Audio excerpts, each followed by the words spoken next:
bonsoir tout le monde. Donc on a ce soir le grand plaisir de recevoir le professeur François Busco pour nous parler de l'écologie des sols et en particulier des champignons. Alors la conférence qu'on organise donc ce soir est en partenariat avec Copeco et le Centre de culture scientifique et la ceinture alimentaire. Alors avant de présenter plus en détail un peu la conférence, je vais donner la parole à Xavier Ancio de la ceinture alimentaire qui va nous présenter en quelques mots en quoi consiste ce beau projet.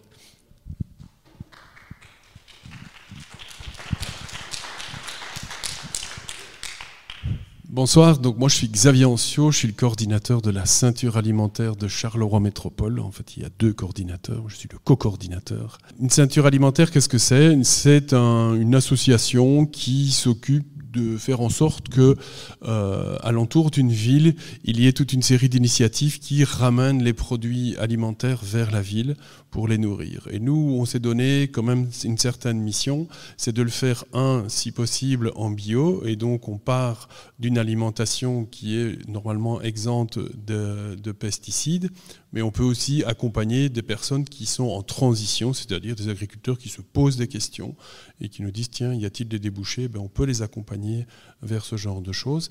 Et deuxième exigence qu'on s'est placée, c'est de le faire en économie sociale, c'est-à-dire à travers des coopératives, à travers des gens qui se posent des questions sur quels services ils rendent à la population, pour plutôt quels services ils vendent à la population. Donc on part des besoins de la population.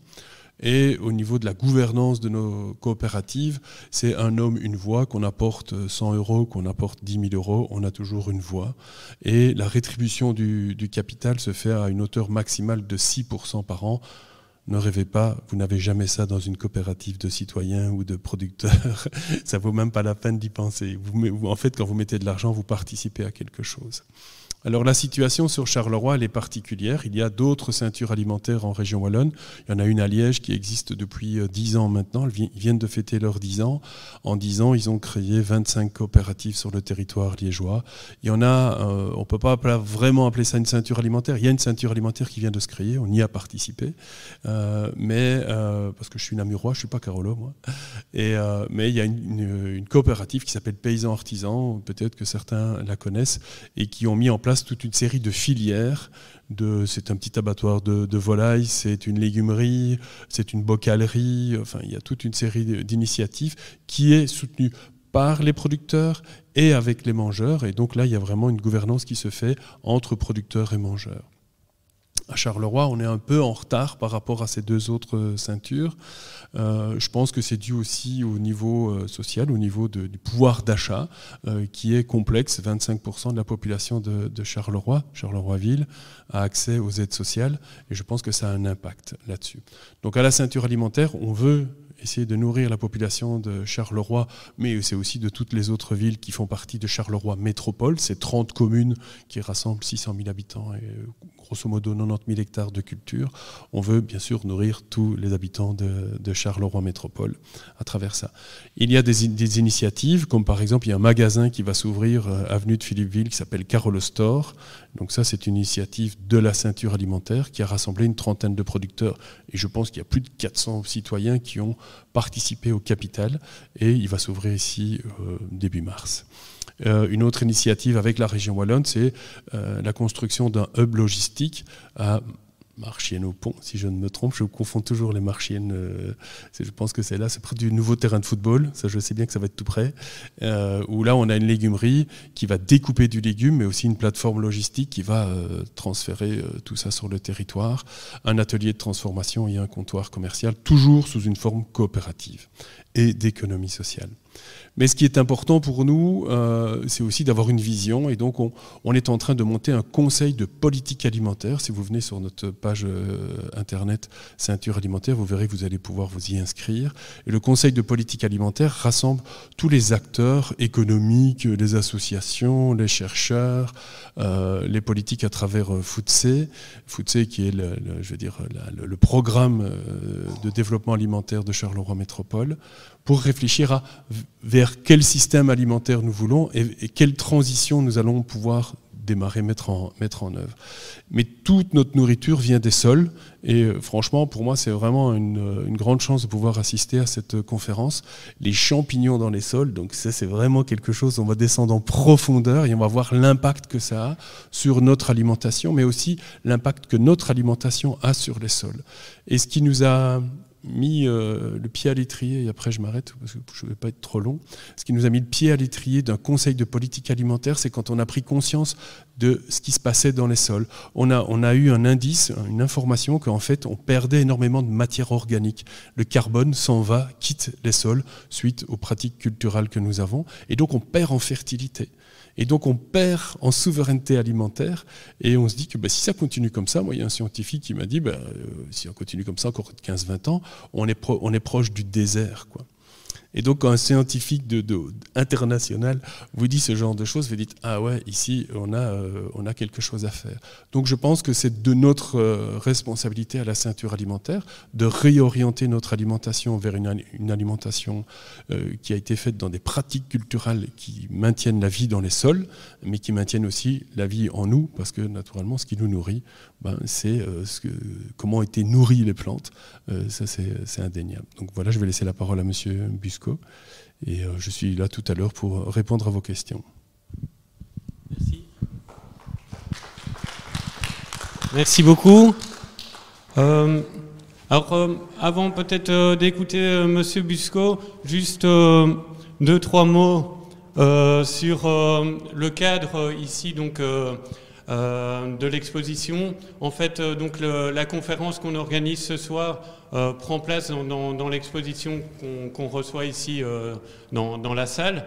Donc c'est une exposition organisée par le Cercle Royal de Photographie de Charleroi et le Centre de Culture Scientifique. Alors l'idée, c'est de voir un peu les innovations techniques qui ont été faites à Charleroi, de voir aussi comment la nature a repris ses droits, notamment sur les différents terris de la ville. Donc ça parle également de la biodiversité. L'idée, c'est véritablement de nous ouvrir un peu à toutes ces composantes, notamment parce qu'on pense que les questions écologiques sont des questions tout à fait centrales. Alors, pour ce qui est de la conférence qu'on va écouter, certains pourraient peut-être se demander quel est le lien entre la laïcité, parce qu'on a un centre d'action laïque, et les champignons. Eh bien, nous, ici, on défend donc évidemment les valeurs humanistes, donc des valeurs universelles de liberté, solidarité, égalité, mais qui dit défendre des valeurs universelles ne dit pas que pour autant on va verser dans l'abstraction. Donc on défend ce qui est universel en l'humain, mais on est conscient du fait que l'humain prend place dans un environnement et qu'il est important de comprendre la façon dont cet environnement fonctionne, parce que, comme M. Ancio nous l'a dit, par exemple, l'appauvrissement des sols va avoir des répercussions sociales, va avoir des répercussions sur l'humain. Et donc, si on veut défendre ces grandes valeurs universelles, on doit aussi comprendre comment fonctionne l'environnement autour de nous, comment fonctionne l'écologie des sols.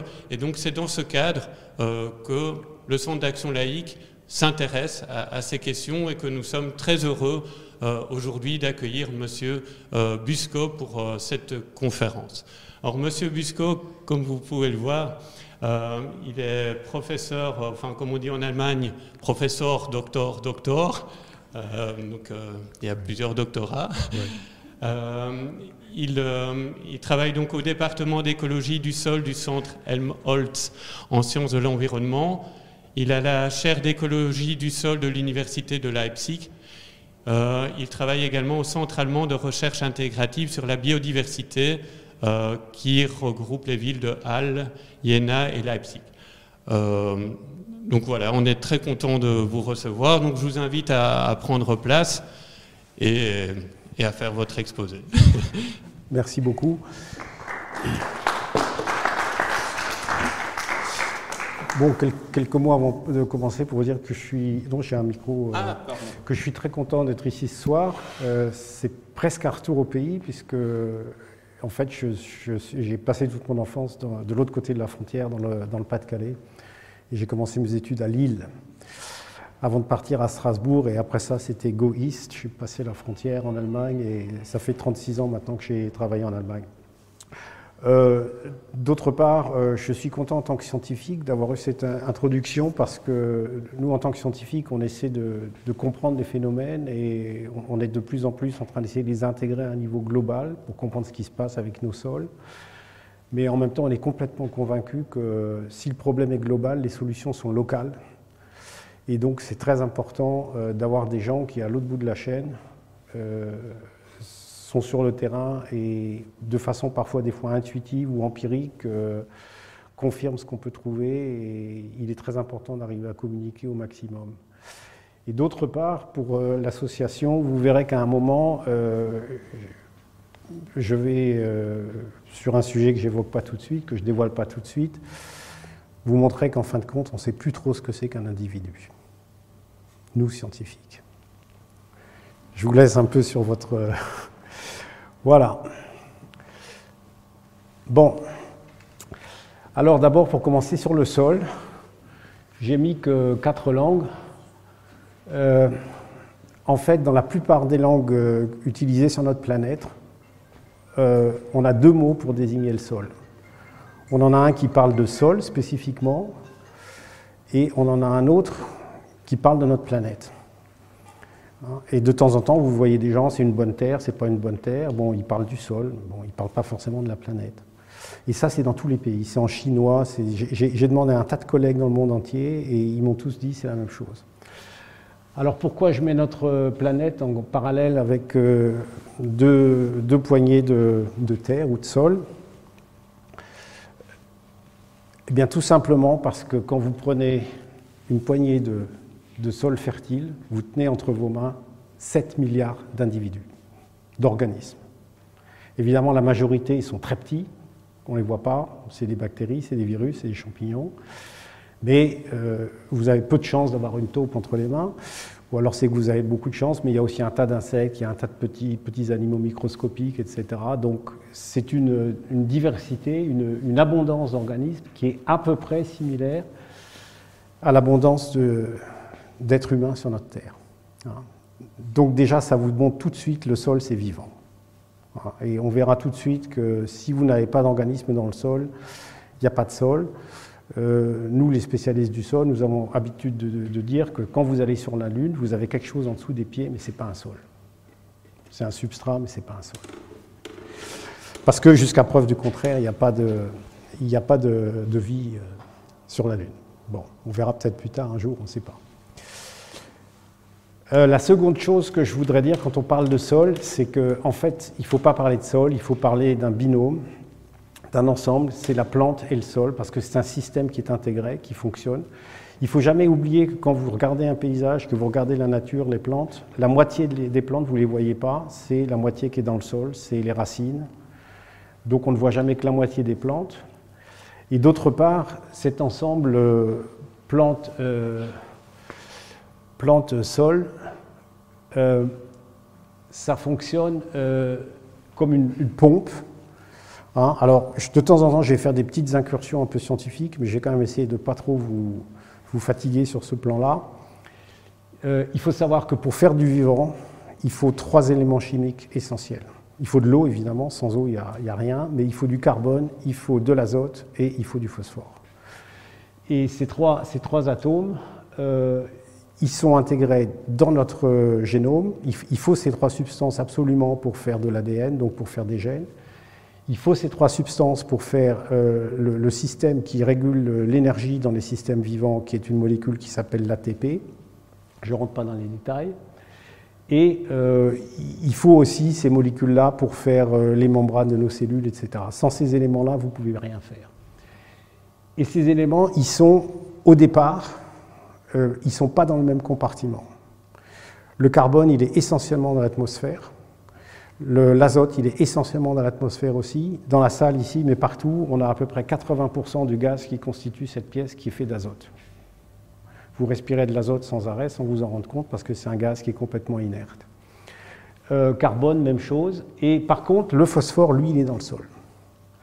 Et en fait, c'est assez remarquable de voir que vous avez 3 associations symbiotiques qui, dans le système plante-sol, sont chargées de mobiliser ces éléments.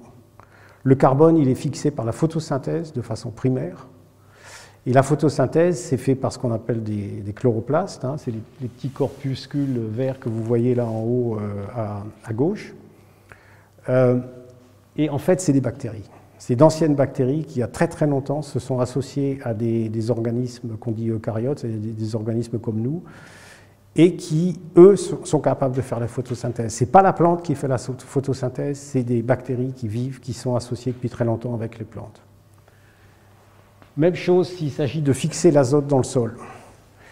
Fixer l'azote, c'est très très compliqué, parce que cette molécule d'azote, vous voyez, c'est N2, parce que c'est deux atomes d'azote qui sont collés ensemble, et en fait, ils sont collés par une triple liaison qui est extrêmement difficile à casser. Si vous voulez faire un engrais azoté, il faut casser cette molécule pour faire de l'ammoniac. Et pour casser cette molécule, il vous faut 580 degrés et 20 atmosphères de pression. Et il y a un système biologique qui fait ça gratuitement pour nous, qui est la fixation symbiotique de l'azote. C'est des plantes comme ce qu'on appelle les légumineuses, c'est-à-dire tout ce qui est haricots, pois, luzerne, etc. Et c'est ces petits nodules un peu rouges que vous voyez. Et la raison pour laquelle ces nodules sont un peu rouges, c'est parce que la bactérie qui fait ce travail dans la plante, elle a besoin pour cette transformation de l'azote de travailler en milieu non oxygéné. Il faut que ce soit un milieu où il n'y ait pas d'oxygène. Et qu'est-ce qui piège l'oxygène? Vous l'avez tous dans votre sang, c'est l'hémoglobine. L'hémoglobine, c'est une molécule qui piège l'oxygène. Et les plantes ont inventé une molécule similaire à l'hémoglobine, qu'on appelle la lég-hémoglobine, qui piège l'oxygène autour de ces petits nodules pour éviter que ces bactéries rentrent en contact avec l'oxygène. Et comme ça, elles fixent de l'azote, gratuitement. Elle ne travaille pas gratuitement parce que pour fixer 1 gramme d'azote, il faut 16 grammes de sucre. Donc c'est quelque chose, et le sucre, c'est la plante qui la produit. Donc il n'y a pas de température, il n'y a pas de pression, mais il faut quand même donner un peu d'énergie. Et la troisième symbiose, celle qui fixe le phosphore, je vous en reparlerai un peu plus tard, ce sont des mycorhizes. Et je vous laisse un peu sur votre faim pour le moment, je vous ai simplement une petite photo et je vous commenterai ça un peu plus tard. Alors, la question qu'on peut se poser, c'est comment se forme un sol?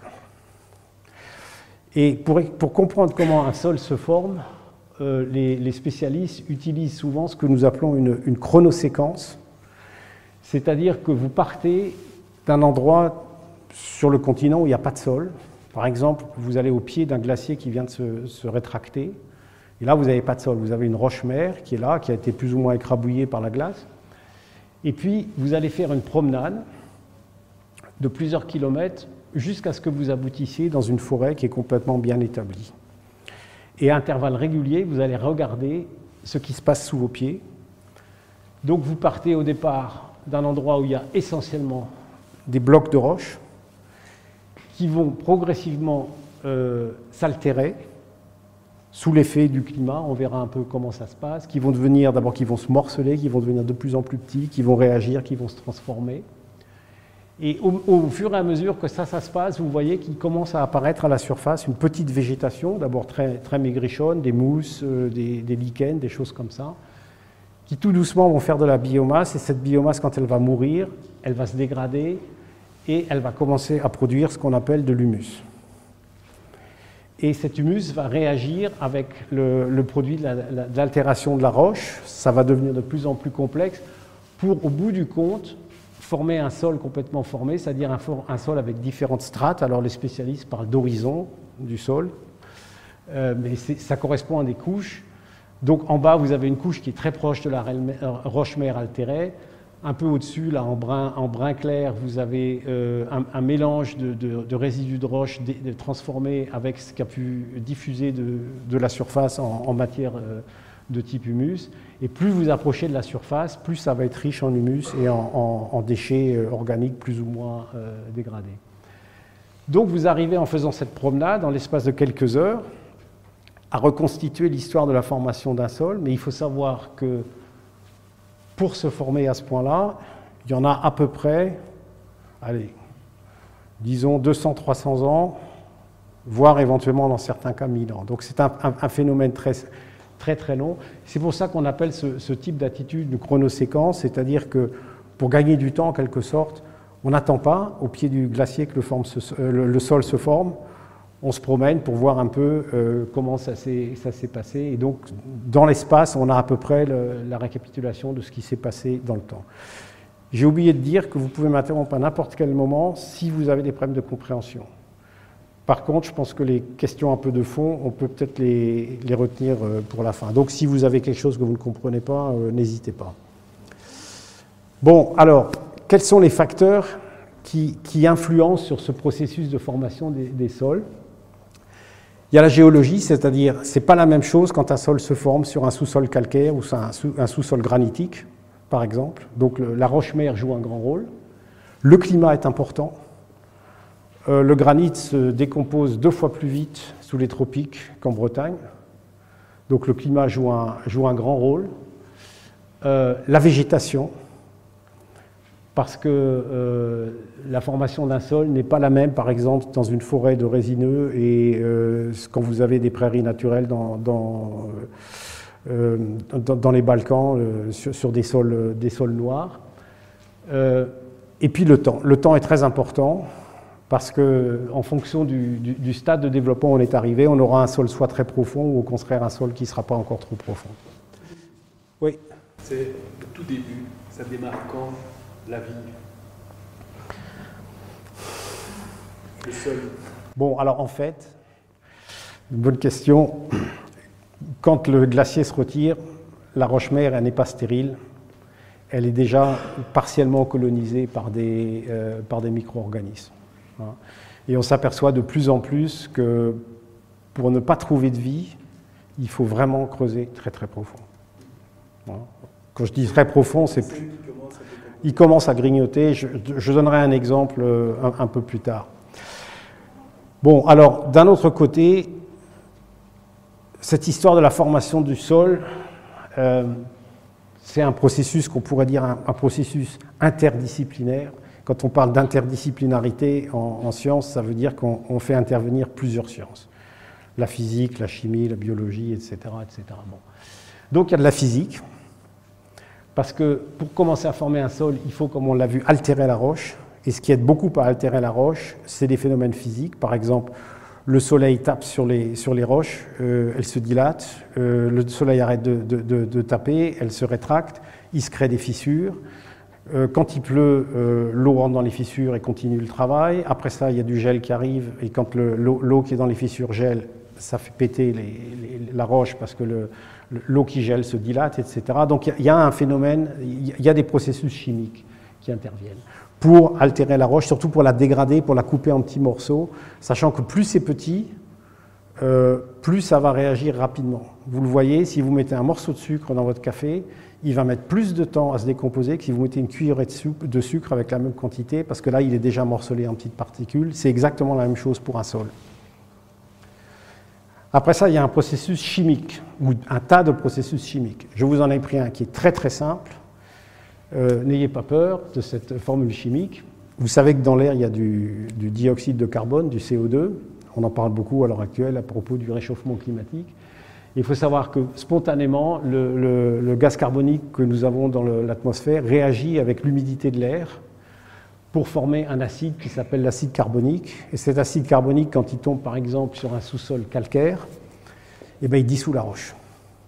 C'est un processus qui est lent, mais encore une fois, la formation d'un sol, ça a beaucoup de temps. On n'est pas pressé quand on forme un sol.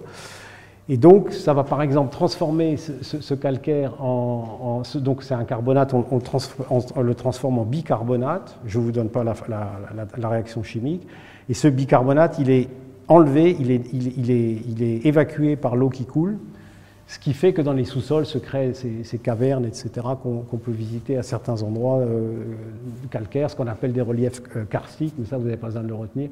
Tout ça, c'est pour dire que en même temps que la fractionnation de la roche, on a une transformation. C'est-à-dire que tout doucement, vous ne reconnaîtrez plus la roche-mère parce qu'elle a commencé à se transformer sous l'action de réactions chimiques. Et la biologie nous y voilà. Ce que vous voyez là, c'est un champignon qui pousse sur un morceau de roche. Et c'est ce qu'on appelle un champignon mangeur de roches. Alors en plus, il est très intéressant, c'est un champignon sur lequel mon équipe a beaucoup travaillé, c'est pour ça que je le nomme, Piloderma crosseum, qui peut être soit jaune, soit blanc, suivant les conditions dans lesquelles il pousse. Il se trouve qu'en plus, c'est un champignon qui fait des mycorhizes sur des racines. Donc parce que souvent, les champignons, on y reviendra, sont multitalents, ils font un tas de choses, suivant les circonstances. Mais on peut voir dans des roches, même des fois assez profondes, des tout petits tunnels qui sont forés par des ifs de champignons, par du mésium de champignons qui rentrent, donc ça contribue à altérer. Et il y a même une espèce de lichen, dont j'ai oublié le nom, qui est capable d'altérer du verre. C'est-à-dire que vous mettez ce lichen sur du verre, bon, il faut attendre un certain nombre de centaines d'années, mais au bout d'un moment, il vous le mange. Encore une fois, ce n'est pas rapide. L'autre aspect que j'aimerais souligner, quand vous travaillez sur le sol, vous développez une certaine passion, et c'est un sujet qui est obscur, c'est le cas de le dire, mais quand on commence à s'y intéresser, on devient franchement addict et on devient vraiment émerveillé. Donc là, vous voyez encore ce qu'on appelle un horizon, c'est-à-dire, vous voyez, là c'est sur une prairie, un horizon très, très noir, ce qu'on appelle un tchernozème, hein, c'est les sols par exemple qu'il y a en Ukraine, qui sont extrêmement fertiles, des sols noirs. Et puis après ça, vous voyez la roche qui est en dessous, qui en l'occurrence est une roche très friable qu'on appelle des leuses, mais ce n'est pas ça ce sur quoi je veux insister à ce propos-là. C'est que dans ces processus de transformation, aussi bien de la roche-mère qui s'altère et qui se transforme, que de la formation de l'humus, au bout du compte, sont formées des molécules qui n'existaient pas au départ. Quand vous faites une analyse chimique de l'humus, vous ne retrouvez rien des plantes. Et pour la bonne et simple raison qu'on a très longtemps cru que l'humus c'était des résidus de plantes. En fait, ce n'est pas des résidus de plantes, c'est des résidus de micro-organismes qui ont mangé la litière des plantes.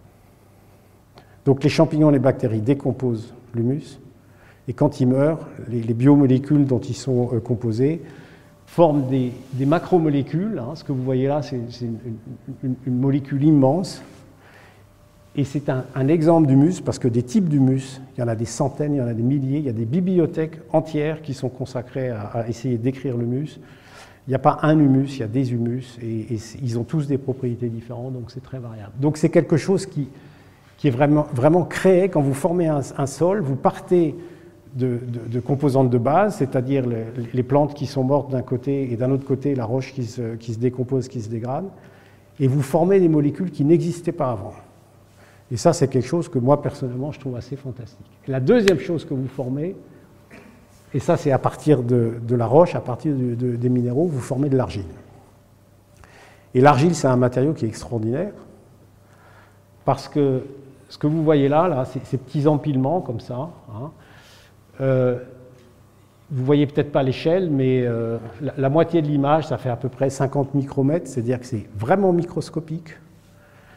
La composition chimique de l'argile n'a rien à voir avec la composition de la roche-mère. C'est quelque chose qui s'est reformé, complètement transformé. Et l'argile, c'est extraordinaire parce que ces petits empilements, là, comme des soucoupes qui sont empilées les unes sur les autres, c'est en fin de compte des échangeurs d'ions extraordinaires. Quand vous prenez l'argile la plus noble, c'est peut-être le kaolin, avec lequel on fait la porcelaine.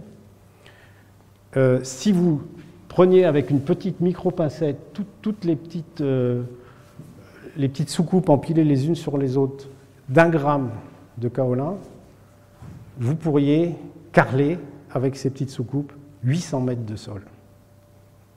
800 mètres carrés. C'est-à-dire bien plus que la pièce ici, à partir d'1 gramme.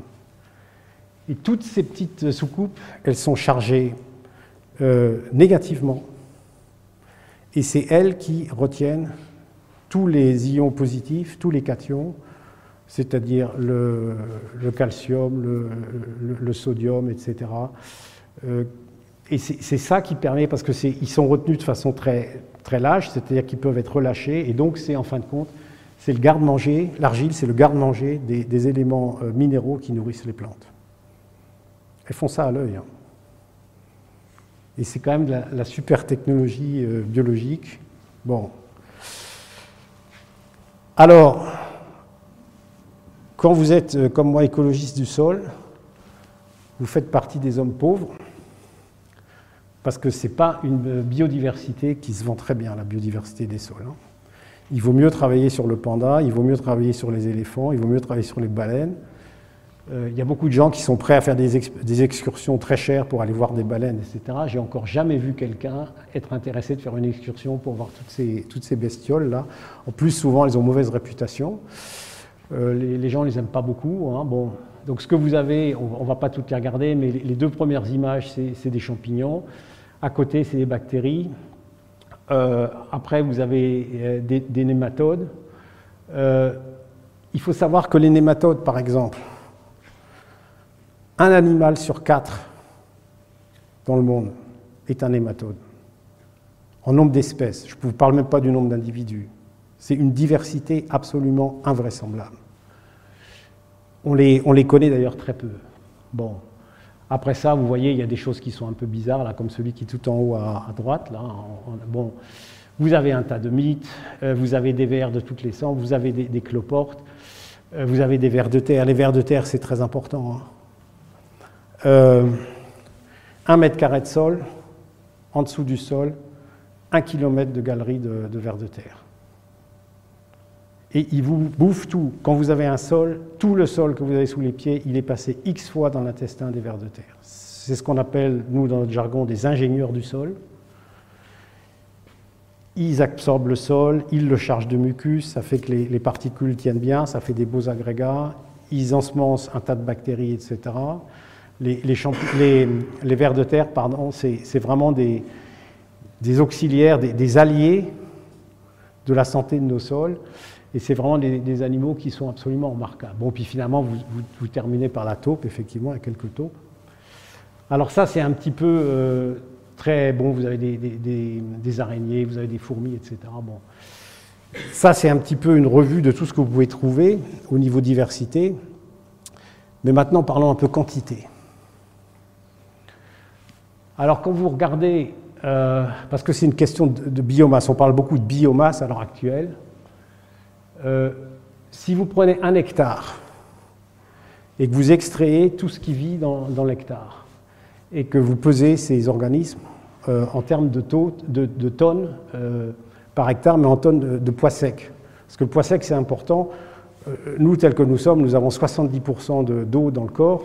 Donc le poids sec, vous regardez votre poids personnel, vous enlevez 70%, c'est de la flotte, et le poids sec, c'est ce qui reste. Hein, c'est-à-dire que si vous faites, par exemple, mettons les choses simples, si vous faites 100 kg, en fait, votre poids sec, c'est 30 kg, c'est pas 100 kg. Le reste, c'est de l'eau. C'est la même chose pour les organismes. Vous arrivez quand même à récolter sur 1 hectare 4 kg de taupe en poids sec. Ça paraît pas énorme, mais encore une fois, c'est du poids sec. Mais quand vous arrivez au ver de terre, c'est 4 tonnes. Hein, et vous pouvez facilement multiplier par 7 ou 8 pour avoir le poids frais. Même les arthropodes, les petites cochonneries qui gambadent partout et qui font un peu peur à certaines personnes, ou les mythes, c'est quand même à chaque fois une demi-tonne. Donc c'est au moins 3 ou 4 tonnes de poids frais. Et quand vous arrivez aux champignons et aux bactéries, champignons, 10 tonnes. C'est-à-dire en poids frais, parce que les champignons sont très riches en eau en principe, c'est plutôt 100 tonnes ou 80 tonnes dans le sol. C'est-à-dire que sur 1 hectare qui fait 100 mètres sur 100 mètres, vous avez l'équivalent de 3 gros camions en biomasse de champignons dans le sol. Et je vous ai parlé du kilomètre de galerie de vers de terre quand vous regardez ce que vous avez au-dessous d'1 mètre carré de sol. Si vous regardez la longueur de tous les filaments de champignons que vous avez dans ce sol, c'est 10 000 km. Hein. Ça descend à plusieurs mètres. Il y en a beaucoup, ils sont essentiellement en surface. Après, plus on va vers le bas, plus ça s'épuise, mais il y en a encore assez. Mais non, plutôt on s'arrête à 1 mètre. Oui, même peut-être un peu moins. Parce qu'en fin de compte, l'essentiel est quand même dans les 20-30 premiers centimètres.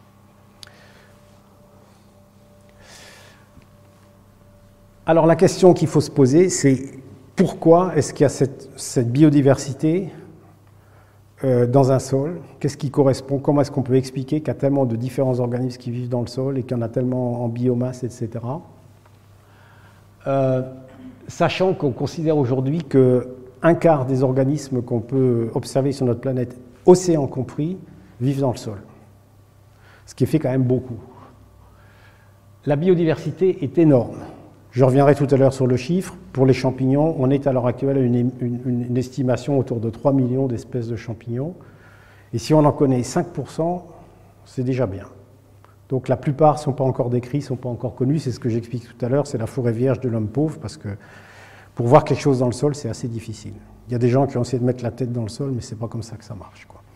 Bon, ou la tête dans le sable.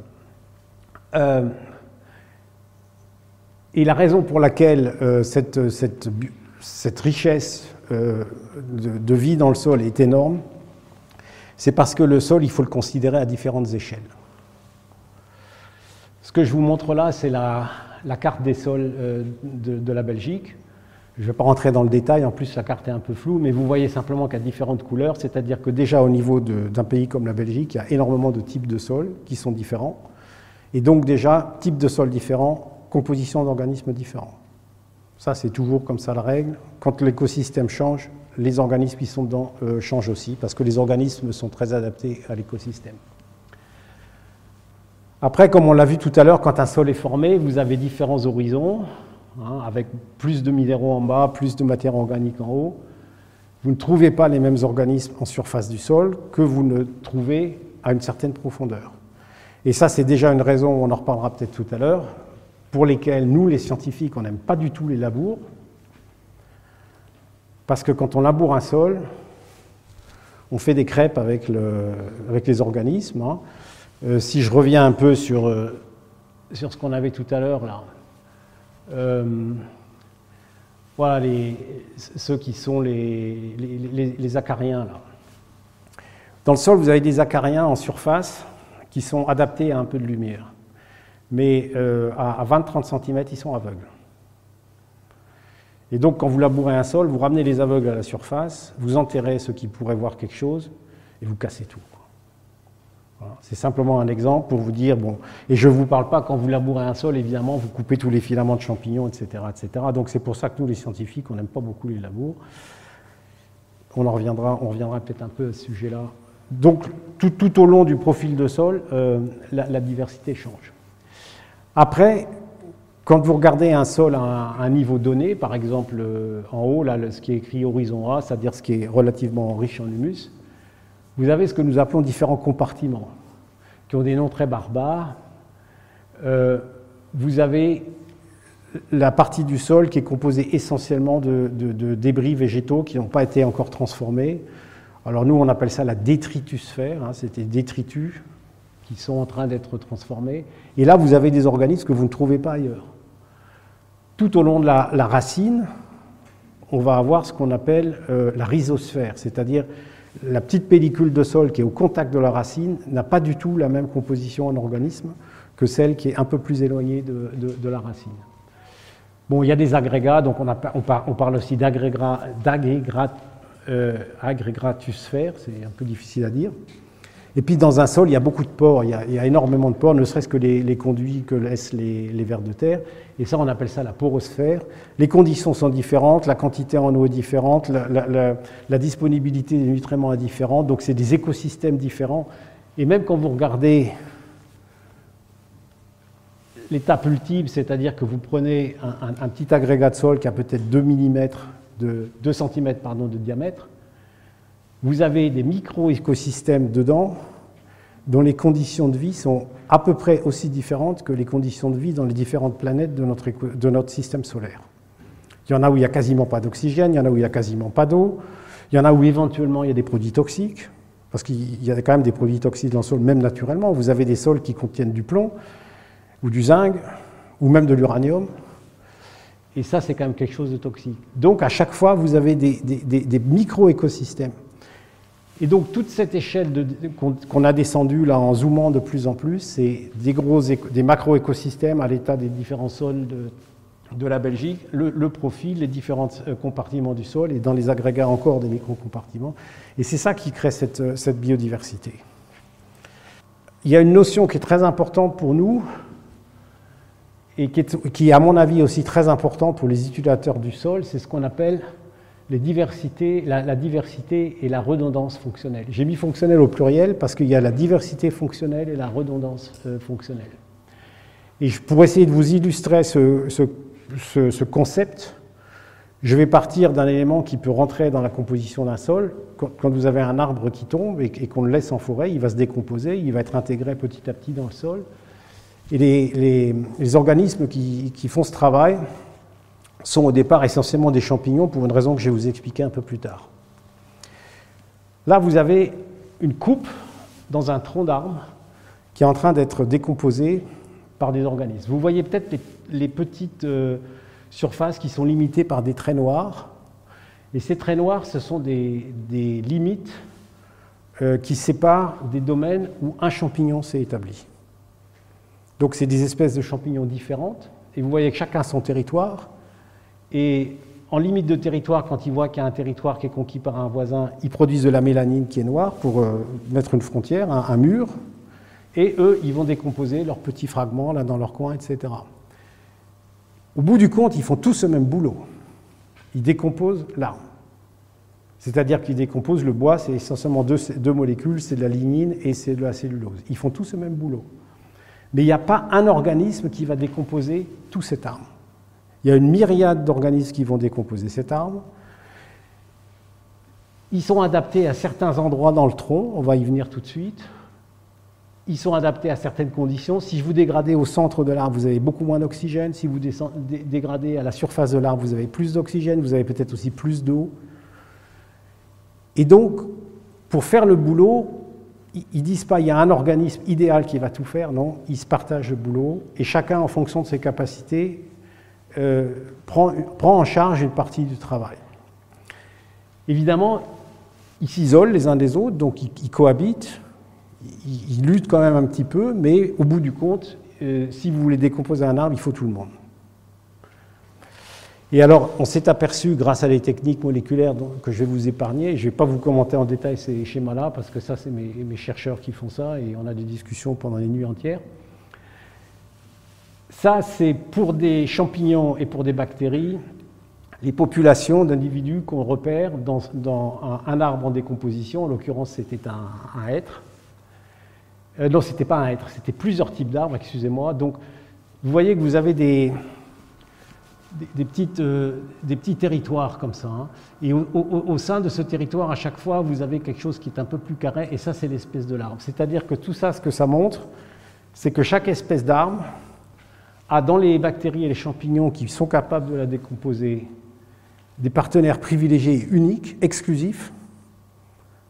Un chêne, quand vous regardez un chêne en décomposition, vous allez trouver des champignons et des bactéries que vous ne trouverez jamais dans un hêtre. Après ça, il y en a d'autres, celles qui sont au milieu, qui peuvent être rencontrées dans plusieurs arbres, c'est-à-dire qui sont un peu plus polyvalentes, donc qu'on peut trouver à plusieurs endroits. Et ça vous montre la complexité du système d'organismes. Regardez le nombre de relations qu'il y a. Toutes les flèches, ça veut dire que les organismes dépendent les uns des autres. Pour décomposer un arbre comme ça, il faut cette complexité biologique. Et c'est ce qu'on appelle la diversité fonctionnelle, mais aussi la redondance, parce que beaucoup de ces bactéries, par exemple, elles ont les mêmes enzymes. Simplement, vous avez une espèce où ces enzymes vont être activées dans des milieux relativement secs ou dans des reliefs un peu plus humides ou à des températures plus élevées. Et ce qui est extraordinaire, c'est que quand vous mesurez l'activité des enzymes que ces bactéries sécrètent, tout au cours de la décomposition, elles sont à peu près constantes. L'activité est constante. Mais à certains moments, il y a beaucoup de monde qui produit l'activité. À certains moments, la plupart dorment et il n'y en a que quelques-uns qui font l'activité. Donc il y a cette mosaïque comme ça. Et c'est pour ça qu'on utilise toujours... Il y a une redondance, c'est-à-dire que plusieurs peuvent faire la même chose, mais en même temps, il faut une diversité, c'est-à-dire qu'ils ne travaillent pas tous dans les mêmes conditions. Bon, maintenant, on va en venir un peu plus spécifiquement aux champignons. Alors, ce que vous avez ici, c'est c'est un arbre, ce qu'on appelle phylogénétique, c'est-à-dire que c'est un espèce d'arbre généalogique de la vie sur Terre qui est assez simplifié, qui est très très simplifié. Vous voyez qu'il y a 3 gros embranchements. Il y a les bactéries à gauche. Ensuite, il y a une branche qui part vers la droite, qui se termine par les animaux, les champignons et les plantes, que vous voyez là tout à fait à droite en haut. Et puis, quand les bactéries et les organismes supérieurs se sont différenciés, il y a un autre embranchement qui est apparu, qu'on a longtemps ignoré, qu'on appelle les archées, qu'on a longtemps considéré comme des bactéries, et maintenant on se rend compte que c'est quand même quelque chose de différent. Et ce qui nous a beaucoup surpris, nous chercheurs, c'est qu'on pensait, parce que le nom d'archée a été donné parce qu'on pensait que c'était archaïque, et en fait elles sont moins archaïques que les bactéries, parce qu'elles sont arrivées dans l'évolution un peu après. Hein. C'est-à-dire qu'elles sont arrivées après la principale bifurcation. Donc j'ai entouré en rouge les champignons, et les champignons, ce sont ni des plantes, ni des animaux. Les champignons, ils ont un point commun avec les animaux, ils ne font pas de photosynthèse, donc ils sont incapables de produire leur énergie tout seuls. On verra ce que ça veut dire après. Alors que les plantes le peuvent. Mais les plantes sont caractérisées par le fait que leurs cellules ont une paroi, et les champignons ont aussi une paroi. Donc il y a des caractères de plantes, des caractères d'animal, mais on est sûr et certain, ce ne sont ni des animaux ni des plantes, c'est quelque chose de différent, c'est ce qu'on appelle un règne, hein, c'est le règne des champignons. Et ça, c'est l'arbre généalogique des champignons. Vous voyez que c'est déjà un peu plus complexe. Là-dedans, le commun des mortels ne doit pas reconnaître grand-chose. Vous avez quelque part au milieu, là en bas, vous avez une morie. Bon, j'ai travaillé sur la morie, et en haut, vous avez des champignons à chapeau, en haut vers la droite. Et tout le reste, c'est des choses microscopiques, etc., dont on n'a pas connaissance, mais qui sont quand même là et qui sont extrêmement diverses et qui font aussi beaucoup de travail. Comme je vous l'avais dit tout à l'heure, on réévalue en permanence l'estimation de la diversité des champignons. Ça, c'est un article qui est sorti en 2017, où on hésite entre 2,2 et 3,8 millions. Il y a déjà des collègues qui en sont à 5 millions. C'est assez compliqué de faire une évaluation pareille, parce que comment voulez-vous évaluer quelque chose dont vous ne connaissez pas 95%? Bon. Alors il y a des techniques statistiques, etc. Je ne vais pas rentrer dans les détails, et en plus ça donne lieu à des batailles de chiffonniers. Alors quand on parle de champignons, qu'est-ce qui caractérise les champignons? Il y a 2 formes de vie des champignons. La première, c'est les champignons dits mycéliens qui font du mycélium. Qu'est-ce que c'est qu'un mycélium? Vous avez tout en haut une petite spore qui a germé, vous voyez un petit trait qui a poussé. En dessous, vous voyez qu'il s'est un petit peu diversifié, il a fait des embranchements. Après ça, vous voyez que la colonie s'est étendue, et vous voyez encore en bas que ça commence à devenir assez important. Ce qui caractérise les champignons, donc ces tubes, c'est des tubes, hein, le mycélium qui pousse et qui se ramifie.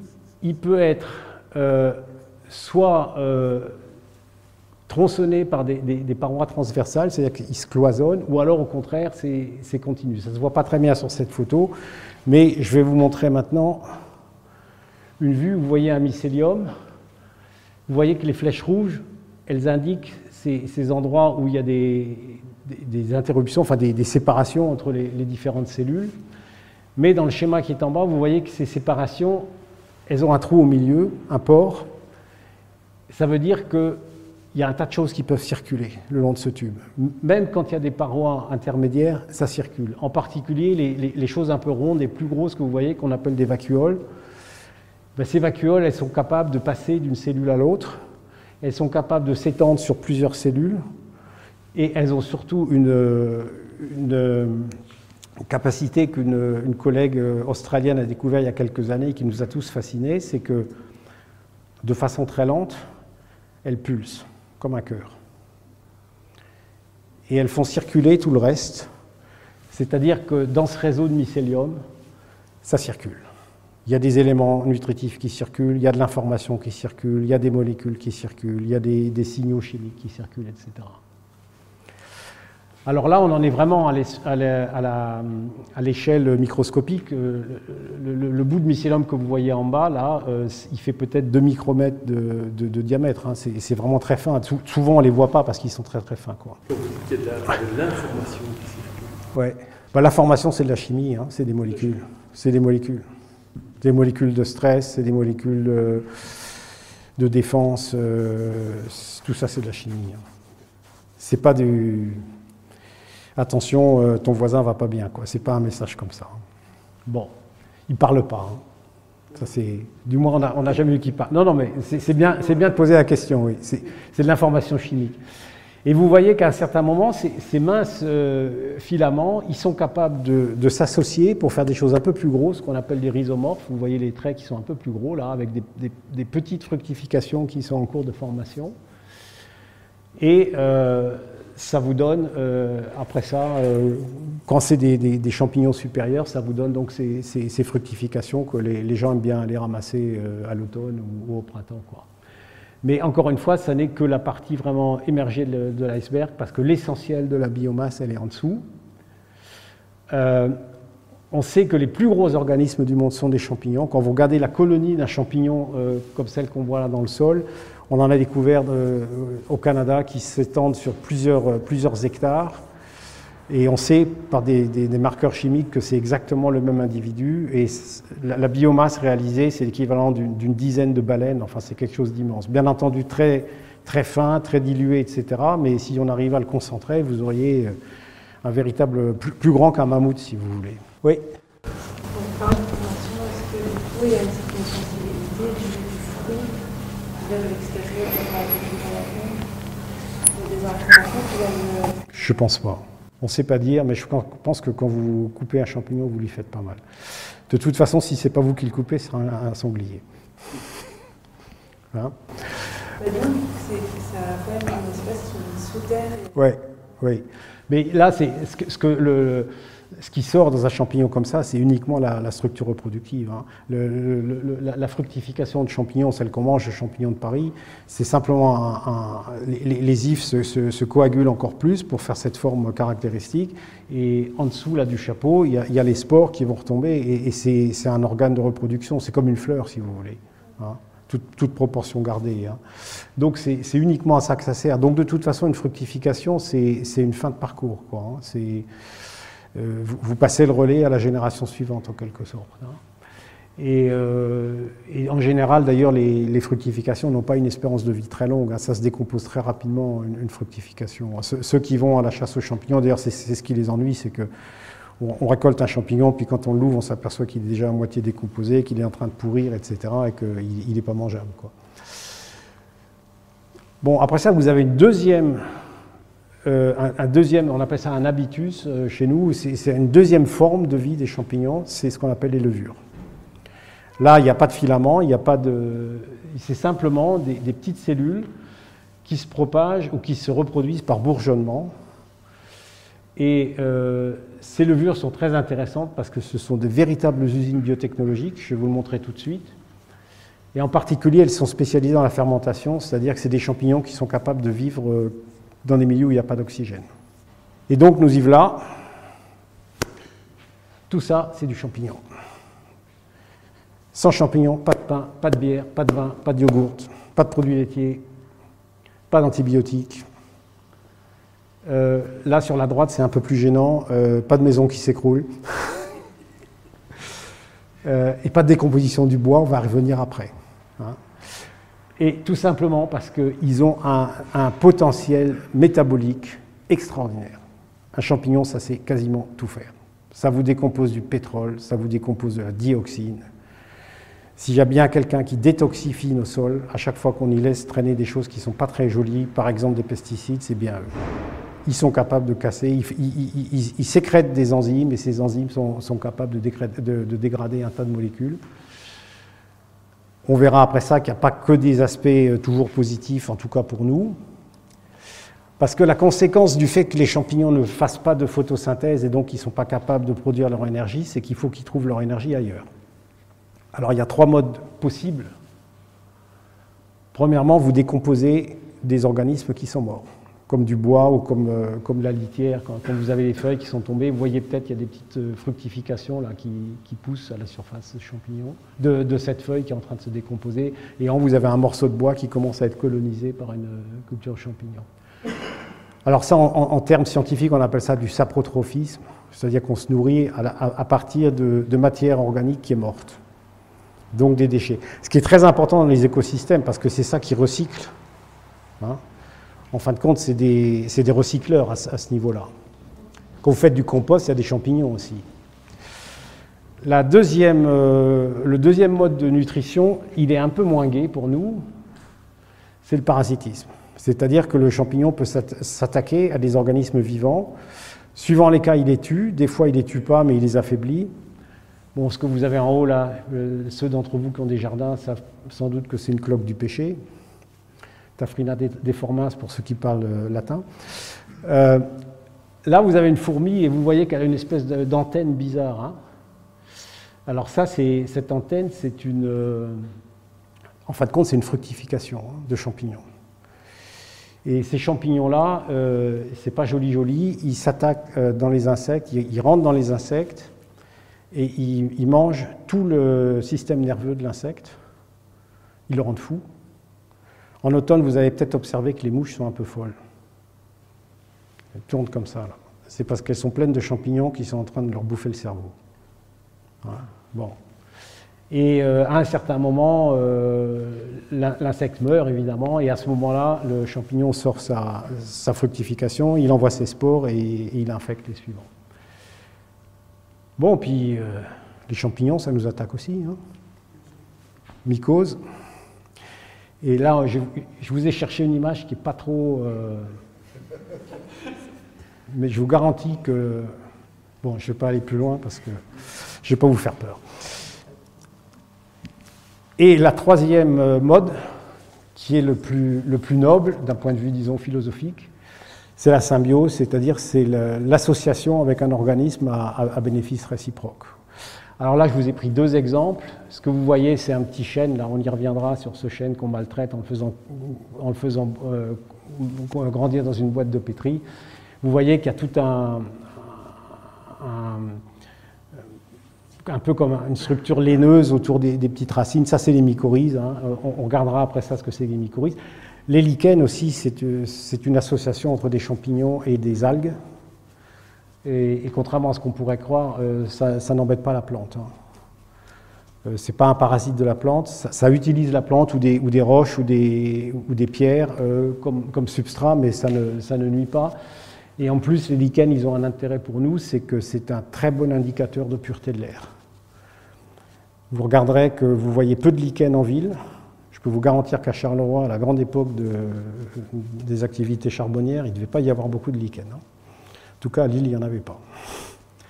Par contre, quand vous allez en forêt, peut-être dans les Ardennes, dans les endroits qui sont un peu moins pollués, vous allez voir des fois des grappes de lichens qui pendent des arbres, et ça, vous pouvez respirer.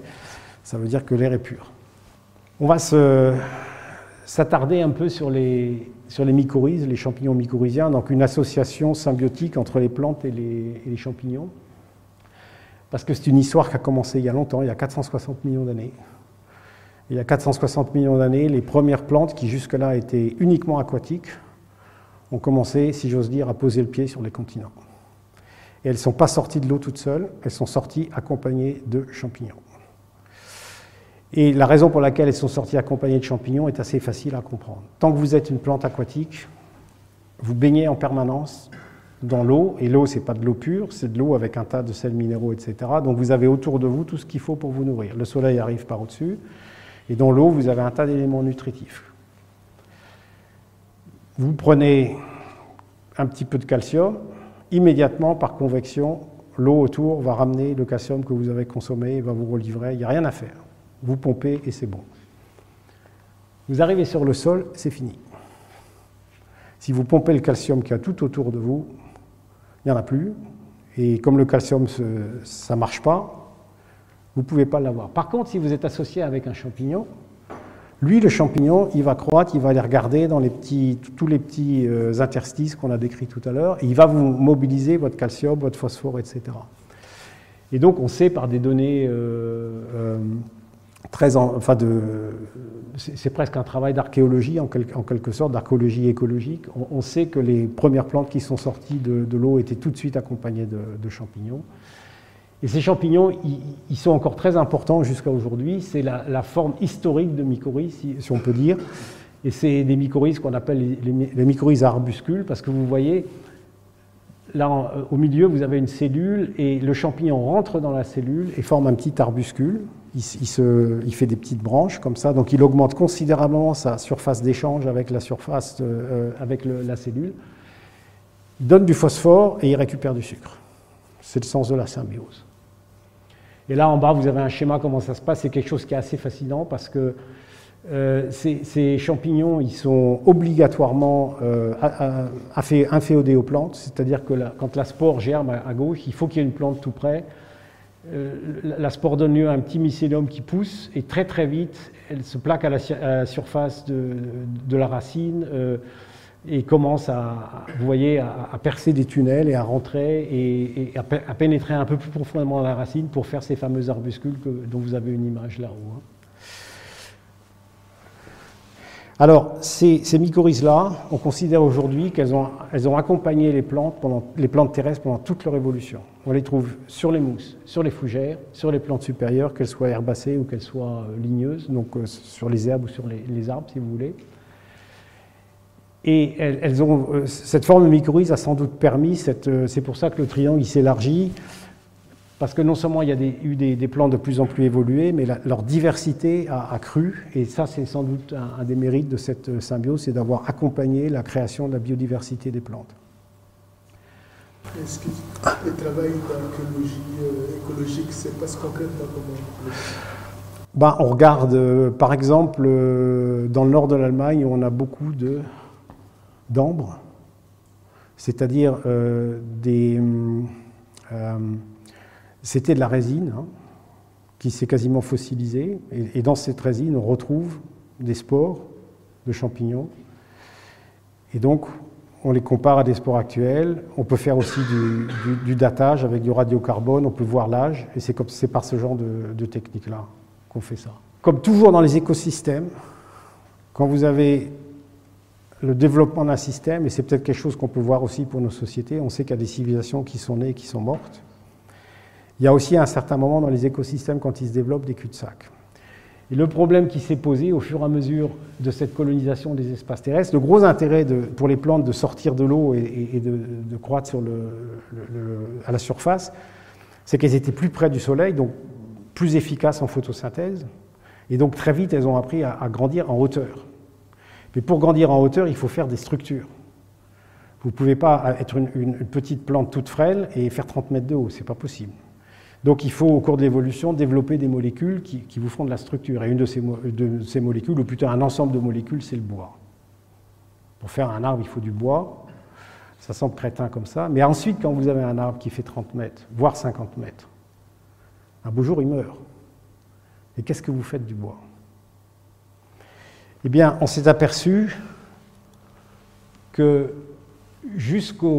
à la fin du Carbonifère, c'est-à-dire jusqu'à environ moins 360, moins 300 millions d'années, le bois ne se décomposait pas parce qu'il n'y avait personne dans les écosystèmes qui était capable de décomposer le bois. Donc, accumulation de bois. Fossilisation, qu'est-ce que ça a donné? Du charbon. Et de la houille, du charbon noir.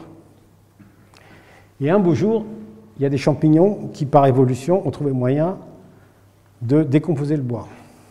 Et à partir de ce moment-là, formation de charbon, fini. Aujourd'hui, il n'y a plus de charbon qui se forme. La seule chose qui se forme encore, c'est du charbon brun, de la lignite. Ça, c'est des arbres très mal décomposés qui sont enfouis dans l'eau, où les champignons ne sont pas très efficaces. C'est ces fameuses lignites que brûlent les Allemands de l'Est, par exemple, qui polluent énormément. Mais ça, ce n'est pas du vrai charbon.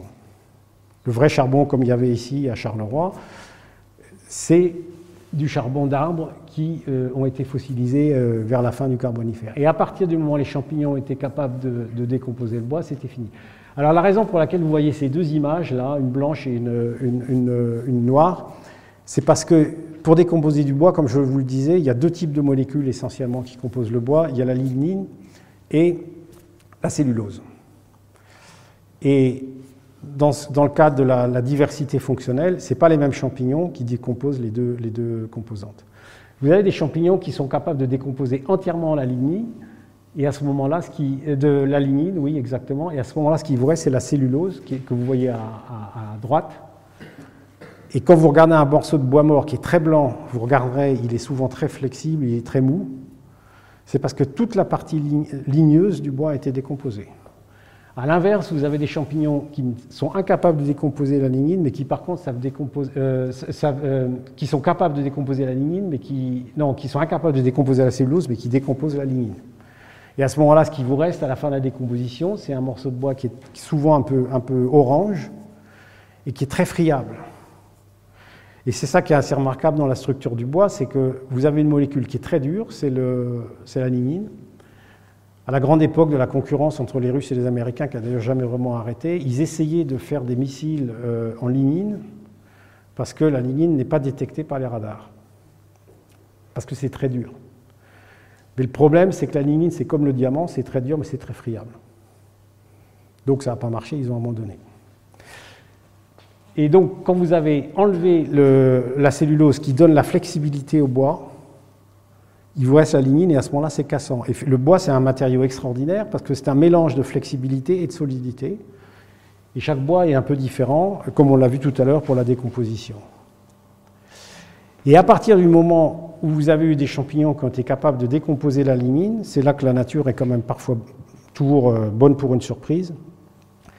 Vous en avez un certain nombre qui ont perdu la capacité de bien décomposer le bois, ils en ont gardé une petite partie, et qui se sont dit, et finalement, si jamais on faisait des mycorhizes sur les arbres, ce qui, d'un point de vue, vu du point de vue humain, c'est très astucieux. Vous décomposez un arbre, mais en même temps, vous êtes capable tout de suite de récupérer des molécules organiques dans l'arbre que vous allez redonner à son successeur, avec lequel vous avez une symbiose qui vous donne du sucre. C'est filou, hein? Bon. Et ces champignons-là, ils ont fait des mycorhizes qu'on appelle les ectomycorhizes, qui ont une structure complètement différente. Vous voyez qu'autour de la racine, il y a comme un manteau, et ce manteau, si on voyait sur la coupe, c'est simplement des cellules de mycélium qui s'agrègent à la surface de la racine, et qui pénètrent un peu entre les cellules pour former un réseau qu'on appelle le réseau de Hartig, du nom d'un illustre collègue. Et ces champignons-là, du fait qu'ils ont une parenté avec les dégradeurs du bois, ils sont capables d'aller récupérer des molécules organiques dans la litière. Donc ça fait un court-circuit, si vous voulez. Il n'y a pas besoin d'attendre que ce soit minéralisé. On récupère sur les cadavres et on nourrit les vivants. C'est à peu près le principe. Bon. Alors les champignons qui font ces ectomycorhizes, ce n'est pas du tout la même famille que ceux qui font cela. Les ectomycorhizes, vous avez les truffes, par exemple, sont des ectomycorhiziens, les bolets sont des ectomycorhiziens. Les champignons qu'il y a dans Blanche-Neige, les amanites, etc., tout ça, c'est des ectomycorhiziens. Hein. Voilà. Bon, on va faire un petit peu de publicité pour ce qu'on fait en recherche, parce qu'on vous bouffe quand même. Bon, évidemment, vous êtes des payeurs de taxes en Belgique, donc je ne vous ai pas pris vos impôts, mais je peux vous dire que les impôts allemands, j'en ai bien abusé. Donc ça, c'est un sujet sur lequel on a beaucoup travaillé dans mon laboratoire. Hein. On a la chance d'avoir un chêne qu'on cultive in vitro et qu'on peut cloner. Donc c'est des petits chênes qui sont tous des frères jumeaux. Pour nous, c'est pratique parce que génétiquement, ils sont identiques, donc ils poussent toujours de la même façon, quoi. Et vous voyez, dans ces espèces de microcosmes, on cultive un champignon qui est jaune, là, dans le petit C, et ensuite on inocule ces petits containers et on a ces mycorhizes qui se forment. Et là, vous voyez une image de ces mycorhizes qui sont formées. Et donc, vous voyez bien le manteau qui est formé autour des petites racines, là, et vous voyez les ifs jaunes, le mycélium jaune qui colonise. Et là, c'est un milieu qui est artificiel, mais si vous étiez dans le sol, tout ça, ça courrait dans le sol. Si vous ne me croyez pas... Ah non, c'est pas encore maintenant, je vous le montrerai après. Alors, ce qu'on a voulu voir, c'est qu'est-ce qu'ils font? Parce que je vous ai dit, la plante donne du sucre, le champignon donne de l'azote, en l'occurrence beaucoup d'azote organique. Mais comment ils se parlent? Comment ça se... On parlait de dialogue tout à l'heure. Donc j'ai un collègue qui s'appelle Mika Tarka qui a fait une analyse de l'expression des gènes du chêne quand vous le mycorhizez par rapport au cas où vous ne le mycorhizez pas. Chaque petit point que vous voyez, c'est un gène qui est exprimé. Soit il est surexprimé, à ce moment-là il est en haut, soit il est sous-exprimé, à ce moment-là il est en bas. Ceux qu'on a pris en compte, c'est ceux dont on estime que le degré d'expression est statistiquement prouvé, c'est les points rouges. Tout ce qui est noir au milieu, on les regarde pas parce qu'ils les méthodes ne sont pas hyper précises et donc on préfère ne pas les considérer. Au total, on s'aperçoit que quand nos racines de chêne sont mycorhizées, le chêne, pour faire face à cette symbiose, il modifie la régulation de plus de 3000 gènes, presque 4000. C'est quand même fabuleux. Hein. Et dans ces gènes, il y en a qui sont stimulés, mais il y en a qui sont réprimés. Par exemple, et c'est une chose qui est très utile, parmi les gènes stimulés, il y a des gènes de défense, parce que quand un champignon rentre dans une plante, la plante se dit qui c'est ça, qu'est-ce qui fait ça, etc. Elle le maintient quand même. Vous avez vu que le champignon pousse entre les cellules, mais il ne rentre pas dedans. Donc on maintient quand même le partenaire à un certain niveau, pas de la proximité, mais pas trop.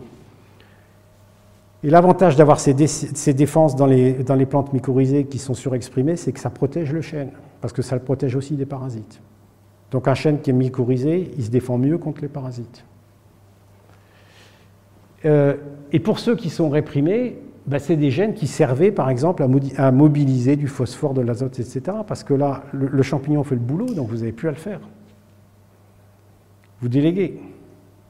Mais tout ça, c'est pour montrer la complexité. Nous, on parle de conversation. Après, ça c'est un moment où on n'a pas été très loin, mais un chêne, ça a un développement assez complexe. En gros, vous avez 4 étapes. L'étape D, je vais vous la montrer après. Au stade A, le bourgeon terminal de ce petit chêne, il est dormant. Et pendant qu'il dort, le bourgeon en haut, par parenthèse, la racine pousse. Un chêne, ça ne pousse pas comme ça pousse comme ça. Un coup en haut, un coup en bas. Mais ça, on laisse tomber parce que c'est trop compliqué. Vous voyez au stade B, entre les feuilles, là vous avez un petit bourgeon qui commence à pousser. Ça ne dure pas longtemps, c'est ce qui va se passer au mois de mai et ce qui se passera normalement aussi au mois de juin, c'est ce qu'on appelle les pousses de la Saint-Jean sur le chêne. Et ensuite sort un nouveau verticille de feuilles, que vous voyez les petites feuilles là juste en dessous du C qui sont encore toutes menues. Bon. Et après, c'est le stade D, c'est-à-dire que ces petites feuilles, elles vont se développer, elles deviennent presque aussi grosses que les feuilles qu'il y avait déjà, elles s'étalent. Hein. Bon, voilà. Alors ce qu'on a regardé, c'est le changement de régulation de gènes quand on faisait les transitions d'une phase à l'autre, c'est-à-dire de D à A, de A à B, de B à C. Hein. Je ne rentre pas dans les détails, je ne vais pas vous assommer, mais vous voyez que, et on a fait ça sur des plantes contrôle qui n'étaient pas mycorhizées, sur des plantes mycorhizées.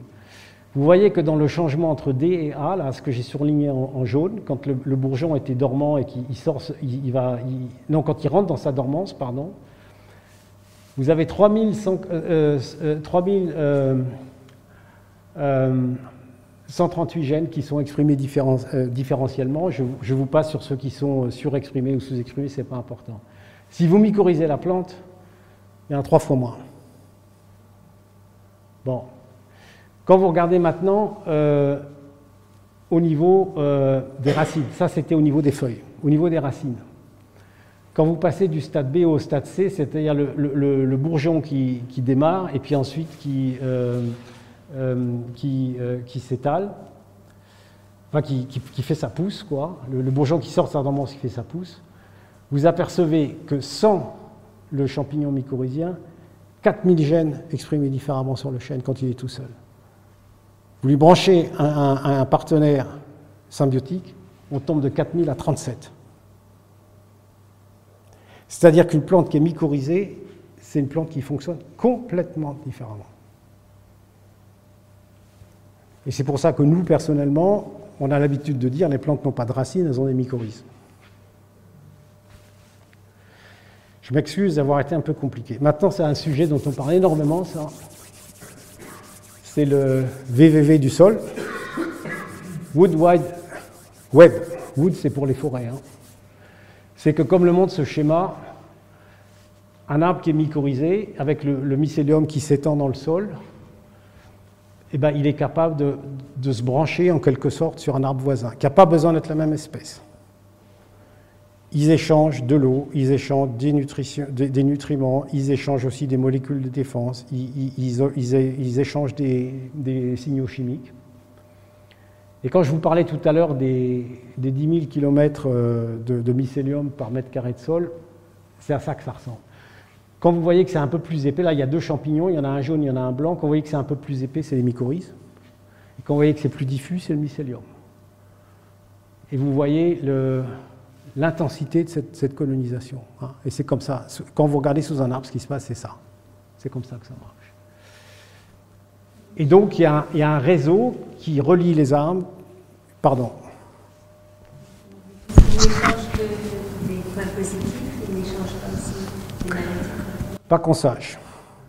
Par exemple, on sait que dans un couvert forestier, les grands arbres qui font plus de photosynthèse, ils nourrissent les petits. Quand vous avez un petit arbre, une petite germination qui est à l'ombre d'un grand arbre, le bilan de la photosynthèse, il n'est pas bon parce qu'il est à l'ombre et donc il ne produit pas assez de sucre. Et le grand le nourrit. Ce qu'on appelle du nursing. Bon, et on ne sait pas pourquoi ils font ça. Hein. A priori, les arbres n'ont pas de morale, ils ne sont pas altruistes. Bon. Et non, au contraire, ils s'échangent des informations. Par exemple, le cas typique, c'est quand vous avez... parce qu'un arbre, ou une plante, elle a son énergie, elle peut faire 3 choses. Elle peut grandir, elle peut se reproduire, ou elle peut se défendre. Et à chaque fois, ça coûte des ressources. Alors pour se défendre, elle a à sa disposition un tas de produits chimiques qu'elle est capable de produire, hein, des molécules qui rendent la feuille pas agréable à manger pour les chenilles, etc.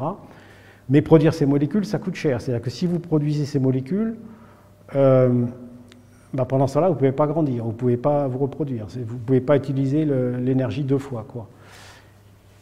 Et donc, en principe, quand il n'y a pas d'attaque, toutes ces productions sont abaissées. Mais quand à un bout du réseau, il y a un arbre qui commence par faire attaquer, là, il remonte les défenses avec une molécule qu'on appelle l'acide abscisique. Il passe le signal au voisin et le voisin remonte. Donc, en l'occurrence, il cède. Hein. Ils ne cèdent pas uniquement par le sol, il faut être honnête, ils envoient aussi un tas de volatiles et ils communiquent aussi par des volatiles. Alors, au bout du compte, on a développé, quand on regarde ce système de la plante, un concept qu'on appelle l'holobionte, et on n'est pas les seuls à l'avoir développé parce que les gens qui travaillent sur les animaux et sur les hommes l'ont développé aussi. C'est-à-dire que quand vous regardez une plante ou quand vous regardez un animal quelconque, il ne faut pas regarder uniquement l'animal, il faut regarder tout ce qu'il y a autour, tout ce qui est associé. Et ces organismes qui sont associés, je ne vais pas rentrer dans les détails, vous voyez, il y a des petits insectes, il y a des champignons, etc. Ils ont évolué avec l'arbre, ils ont co-évolué avec l'arbre. Ils se sont adaptés mutuellement en même temps, ensemble. Et c'est ça qui fait qu'un organisme fonctionne. Je reviendrai un petit peu aux conséquences pour nous, les humains, dans quelques secondes. Et donc, ce qu'il y a derrière à chaque fois, c'est que ça dépend du niveau de la racine. Vous avez des champignons, vous avez des bactéries, et vous regardez ces réseaux d'interaction qui sont très complexes, qu'on arrive maintenant tout doucement à visualiser. Et on est en train de découvrir un monde qui est absolument extraordinaire. Alors, il y a une différence essentielle entre les animaux et parmi les animaux, l'homme et les plantes. C'est que nous aussi, on a un microbiome. Nous aussi, on a un holobiome. Tous tels que vous êtes, là, moi compris, 90% des cellules que vous avez dans le corps ne sont pas vos cellules. C'est des champignons, c'est des bactéries, c'est des virus. Et il y en a des bons, des virus, ils ne sont pas tous mauvais. C'est des animaux, etc. Et ça fait, par exemple, on est incapable, nous les humains, de digérer la cellulose. Quand vous mangez des haricots verts, vous ne les digérez pas. Ce qui les digère, c'est des bactéries que vous avez dans l'estomac, qui dégagent des sucres, et vous bouffez les sucres. Chez les plantes, c'est la même chose. La seule différence, c'est que chez les animaux, l'essentiel du microbiome, il est à l'intérieur. On a aussi des microbiomes dans le cerveau. Les gens qui sont dépressifs, ils n'ont pas exactement le même microbiome que les gens qui sont de bonne humeur, etc. On est en train de se rendre compte d'un tas de choses fabuleuses. Par parenthèse, quand vous avez un enfant qui naît par césarienne, il faut 2 ans pour que son microbiome, c'est-à-dire tous ces organismes internes, soient similaires à un enfant qui est né par voie naturelle. Et à l'heure actuelle, on a fait pas nous, hein, il y a des tentatives qui ont été faites, qui consistent pendant l'accouchement à mettre un petit morceau de gaz dans l'utérus de la mère pendant qu'on lui fait la césarienne. Ensuite, dès que le bébé est né, on le frotte avec la gaz, Et 2 semaines après, il a le même microbiome que s'il était venu par voie naturelle. Mais sinon, il faut 2 ans.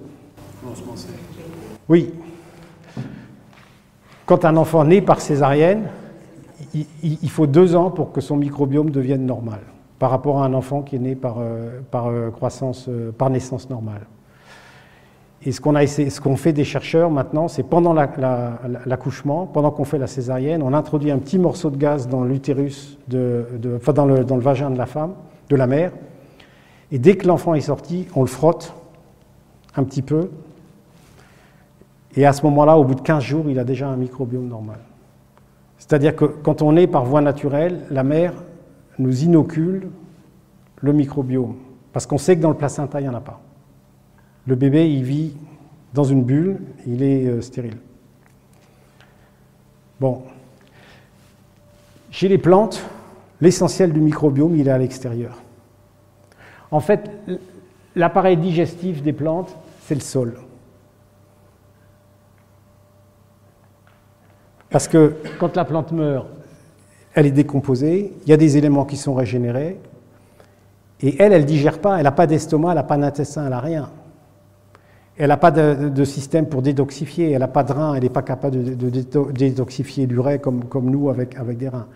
Donc quand elle meurt, tout tombe, tout est décomposé par un tas d'organismes, mais tout est récupéré. C'est-à-dire que chez la plante, l'holobionte, il est simplement à l'extérieur.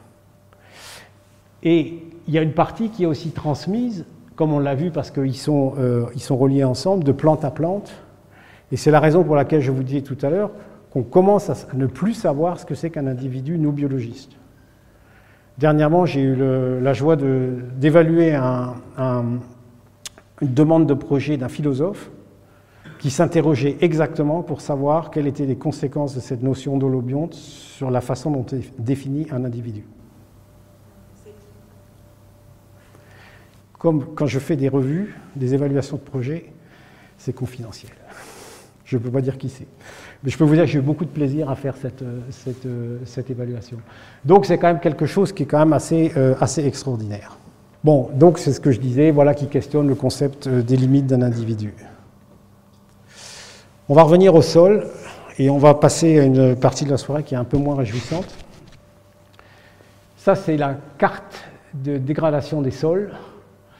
Et j'espère que vous parlez suffisamment l'anglais pour voir que very degraded soil, c'est sol très dégradé. Bon, donc marron foncé, dégradé c'est marron un peu plus clair, sol à peu près stable, c'est un peu beige quoi. Et ceux où il n'y a pas de végétation, on ne sait pas trop, c'est les déserts, etc. Bon. Vous voyez que l'état des sols est très mauvais au niveau mondial, et d'autre part, on sait qu'il se dégrade à vitesse accélérée. Je suis désolé, ce transparent-là, il est en anglais. Bon, les mécanismes, ils sont connus. C'est l'érosion, c'est l'accumulation de sel dans les sols, surtout dans les régions côtières. C'est le fait qu'on extrait énormément de nutriments des sols. Par exemple, quand vous faites de la vigne, vous épuisez les sols. Il y a vraiment un phénomène d'épuisement des sols. Il y a une tendance aussi, quand vous utilisez un certain type d'engrais, à acidifier le sol, ce qui est mauvais. Et puis, vous avez de plus en plus de disparition d'espèces dans le sol. La biodiversité des sols se modifie.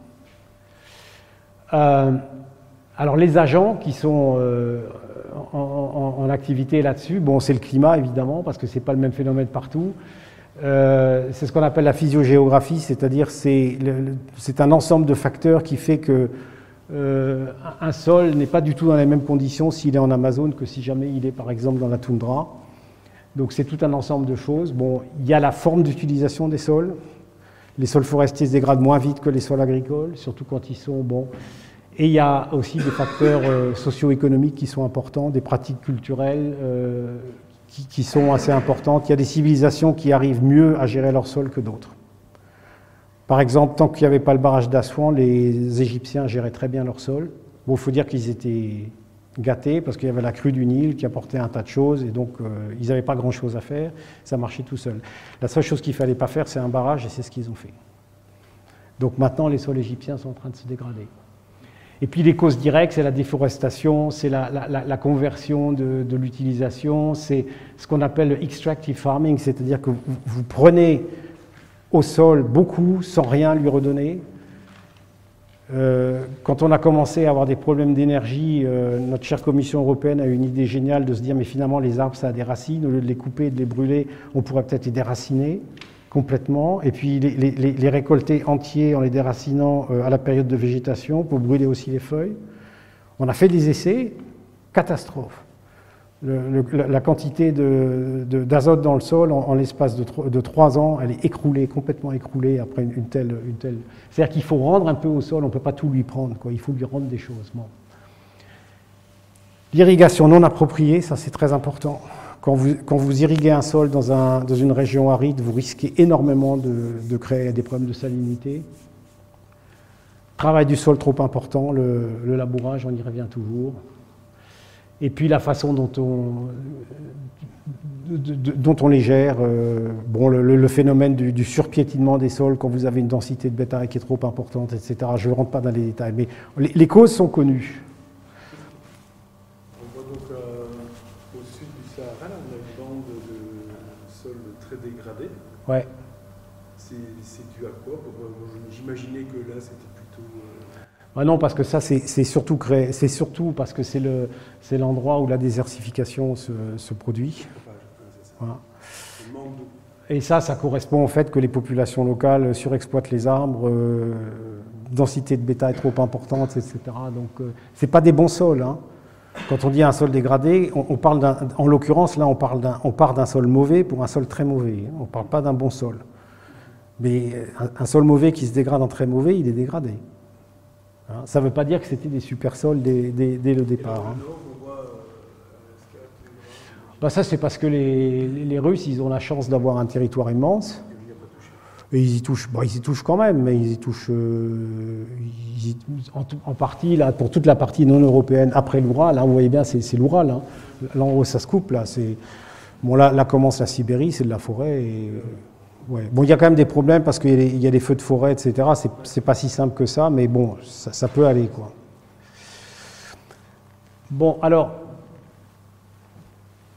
nous, on a commencé à analyser avec un tas de collègues au niveau international. Ça, c'est des papiers qui sont très difficiles à publier, des articles très difficiles à publier. Ça a été publié dans Nature, c'est une revue où, quand vous voulez publier dans Nature, il faut vraiment vous lever très tôt.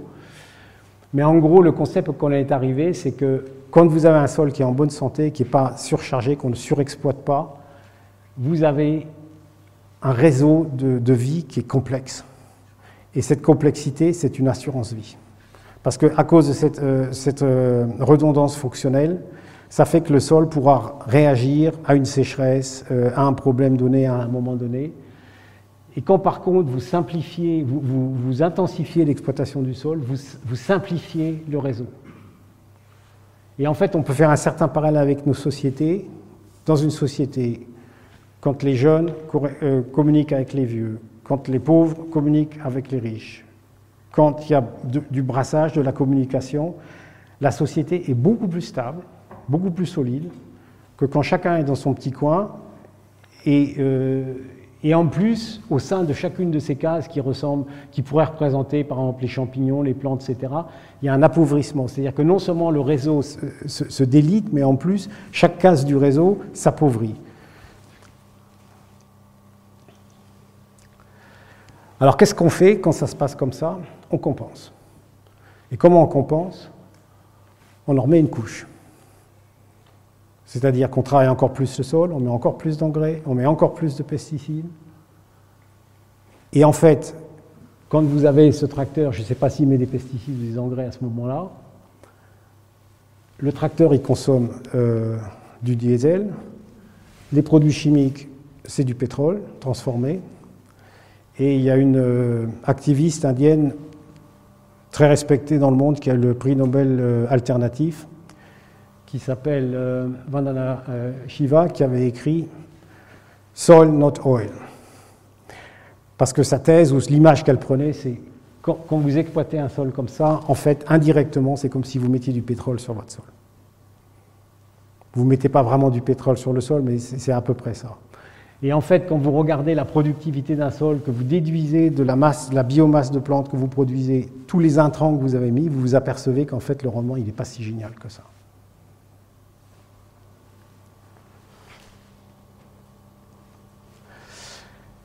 Alors, je reviens un petit peu à la recherche. Vous savez qu'il y a une fonte de la biodiversité qui est très importante.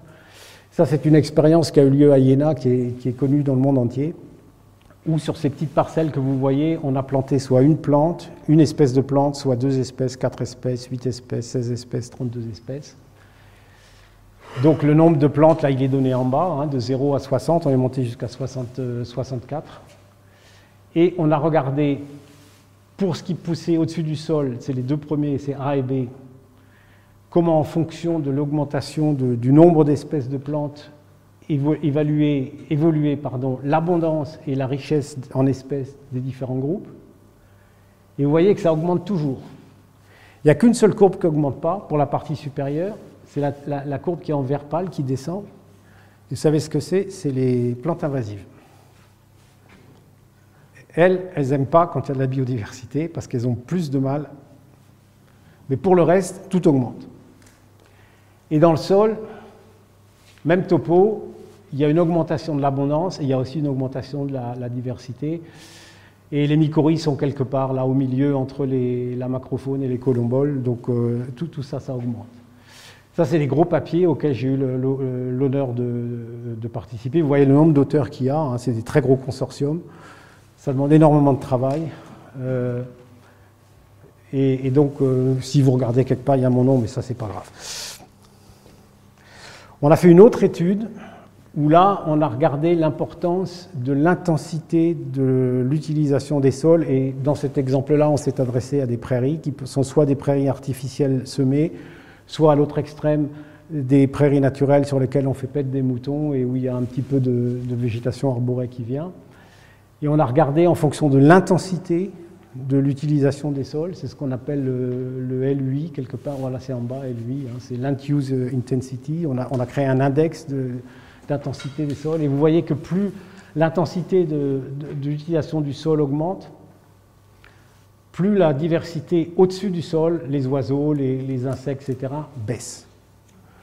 Et on s'était dit, ça va être la même chose dans le sol. Eh bien non. Alors là, on s'est quand même gratté le cerveau. On s'est dit, qu'est-ce que ça veut dire, ça? Et ça veut simplement dire que, étant donné qu'on interrompt les relations de tout ce réseau que j'ai essayé de vous expliquer, chaque petit micro-compartiment du sol, au lieu de jouer collectif, il joue perso. Donc, en l'occurrence, on a une augmentation du nombre d'espèces, mais elles ne travaillent plus ensemble. Et en fait, c'est l'anarchie, c'est la foire d'empoigne. La cohérence du sol, la relation entre ces gros compartiments, ces petits compartiments, elle est cassée. Et donc, c'est du chacun pour soi. Et ce qu'on anticipe, c'est que ça, c'est un stade intermédiaire, mais qu'à la longue, ça finira par plonger. Hein? Bon. Ça aussi, c'est quelque chose qu'on a pu publier dans Nature. Alors, pour faire tout ça, il faut quand même qu'on fasse quelque chose, il faut qu'on réagisse. Et là, on en vient à notre père à tous, pour les scientifiques, Albert Einstein, qui a écrit, bon, comme il a écrit en allemand, j'ai mis la citation en allemand, bon, on ne peut jamais résoudre les problèmes avec la même façon de penser que celle qui les a créés. Et ça, c'est quelque chose qu'il faudra expliquer à nos politiciens, à nos industriels, à tous nos décideurs, c'est qu'on ne peut pas continuer à réfléchir et il faut qu'on change de mode de pensée. Et à ce moment-là, le mode d'action, il changera. Mais continuer à penser comme on pense et essayer de changer le mode d'action, ça c'est illusoire. Vous faites des plans pour faire un peu plus d'écologie dans l'agriculture. Les cultivateurs, les paysans qui sont pris en tenaille descendent dans la rue et aussitôt on fait marche arrière. Mais ça, c'est parce qu'on n'a pas été capable d'aller jusqu'au bout du changement de pensée.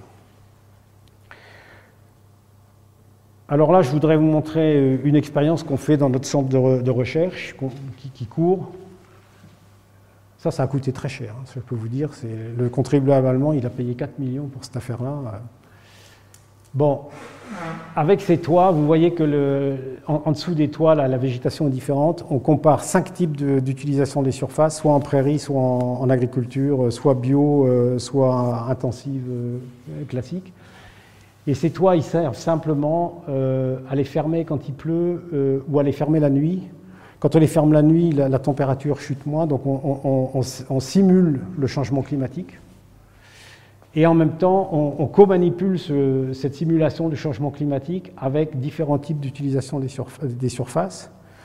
Et on regarde la façon dont les sols fonctionnent et comment le système réagit. Alors en plus, ça nous est tombé dessus un peu par hasard, mais on a un problème, là c'est juste à côté de Halle, là où j'ai travaillé, c'est que de plus en plus, il y a un grave problème en agriculture, c'est le plastique. On parle beaucoup du plastique dans les océans et dans les rivières ou dans les lacs, mais il y a un vrai problème de plastique dans le sol. Et donc on a greffé sur cette grosse expérience, on a greffé des micro-expériences où sur quelques mètres carrés on enfouit du plastique, etc.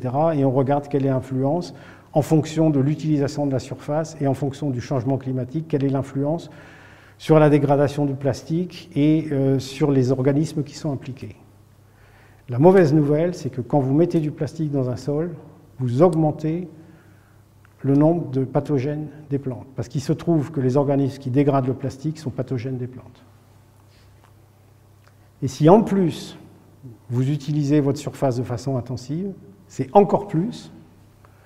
Et si en plus, vous avez le climat qu'on prévoit d'avoir dans 50 ans, c'est encore plus. C'est-à-dire qu'on va droit dans le mur et on continue à accélérer. En gros, c'est ça, quoi. Bon, il faut quand même un peu garder espoir. Ce qu'il faut absolument changer, c'est l'agriculture, c'est le concept de l'agroécologie. Bon, je vous ai montré quelques aspects, là. Il y a des gens qui connaissent beaucoup mieux que moi. C'est recréer plus de diversité dans les cultures, ne plus travailler les sols, c'est ce qu'il y a en haut. C'est ce qu'on appelle l'agriculture de conservation, où on fait en sorte qu'il y ait presque toujours un couvert végétal et on fait de l'assolement, on modifie. C'est faire en bas ce qui est l'agroforesterie, c'est-à-dire que sur un espace, vous mettez des plantes différentes. Et c'est aussi au niveau du traitement, parce que vous vous rendez bien compte qu'un champ comme ça, là, le champ de blé, là, c'est quand même un garde-manger terrible pour les parasites. Dans la nature, vous n'avez jamais ça, vous n'aurez jamais un champ de blé comme ça. Donc quand vous faites une culture comme ça, vous exposez votre champ à des attaques de parasites. Donc l'idée de se dire on ne fait pas de défense, c'est très joli, mais c'est quand même un peu illusoire. Alors, quand vous plantez des haies, quand vous avez d'autres espèces, vous ramenez un tas d'animaux qui sont éventuellement des ennemis des parasites, donc vous arrangez une partie du problème. Mais de temps en temps, il y a quand même des calamités qui arrivent. De temps en temps, il va bien falloir quand même traiter avec des produits qui ne sont pas des produits aussi toxiques que ceux qu'on a à l'heure actuelle. Mais surtout, il faut utiliser toute la panoplie de la technique pour ne pas traiter tout un champ quand il y a un petit morceau de champ qui est arrêté. On a aujourd'hui des satellites qui sont capables de vous détecter une attaque parasite à un coin du champ. Vous envoyez un drone, vous pulvérisez là et l'affaire est finie. C'est quand même moins important que de dire allez, on monte sur le tracteur et on y va. Ou même on envoie un hélicoptère à certains endroits. Donc c'est tout ce qu'il faut réapprendre à faire. Il faut remettre beaucoup plus de gens au travail de la terre, mais pas uniquement des cultivateurs. Il faut mettre des météorologues, il faut mettre des gens qui analysent des données, il faut mettre des gens qui font du machinisme agricole de façon complètement différente. Il y a vraiment toute une révolution à faire. Et il y a un livre que j'aime beaucoup citer, qui est un livre qui a été écrit par deux collègues français, qui sont des philosophes. C'est intéressant parce que c'est un couple de philosophes, Catherine et Raphaël Larère, et ils travaillent à l'INRAE en France, c'est l'Institut national de la recherche agronomique et environnementale, et en fait c'est des philosophes. Donc c'est intéressant de voir que la recherche agronomique utilise des philosophes. Et le titre de leur livre, c'est « Penser et agir avec la nature ». Et en gros, ils disent, les êtres humains, ils ont deux modes d'action, en gros. La première, c'est qu'ils font tout seuls, ils se mettent dans un coin avec des ingénieurs, ils vous font une voiture, avec beaucoup de techniques, etc. Ça coûte beaucoup de matériaux, ça consomme, ça pollue, etc. Mais les êtres humains ont aussi été capables d'apprendre à faire avec. C'est-à-dire d'utiliser les ressources naturelles, de s'associer à elles, pas de les exploiter, mais de s'associer à elles, de vivre en bonne intelligence avec elles. Et moi, je suis quelqu'un qui fait énormément de voile, j'adore la voile. C'est ça, vous avancez avec du vent. Alors quand il n'y a pas de vent, vous n'avancez pas, ça c'est vrai. Quand il y a trop de vent, ça ne va pas non plus. Mais c'est un peu l'image qu'il faut avoir, parce que le principe de l'agroécologie, c'est ça. L'agroécologie, c'est ça, c'est-à-dire mieux connaître comment fonctionne la nature, mieux travailler avec elle, main dans la main, et non pas essayer absolument de la contraindre et de lui faire faire des trucs qu'elle n'a pas envie, voire même de l'éradiquer complètement. Bon, à ce stade-là, j'ai quasiment fini. Ce serait oui. la Oui, oui, c'est fini. C'est même la dernière. Ça, c'est mon équipe. Bon, j'ai pas dit, en fait, je suis en retraite depuis 1 an et demi, quoi. Ça, c'est toute mon équipe, c'est 13 chercheurs, toutes les nationalités. Ça, c'était la structure dans mon département. Je ne vais pas vous commenter ça, mais vous voyez, c'est beaucoup de jeunes, des gens fantastiques. Et c'était vraiment une équipe de rêve. Et si jamais ils n'avaient pas été là, j'ai utilisé beaucoup de leurs documents ce soir, donc je voulais quand même leur rendre hommage. Et je voulais aussi vous remercier pour votre attention.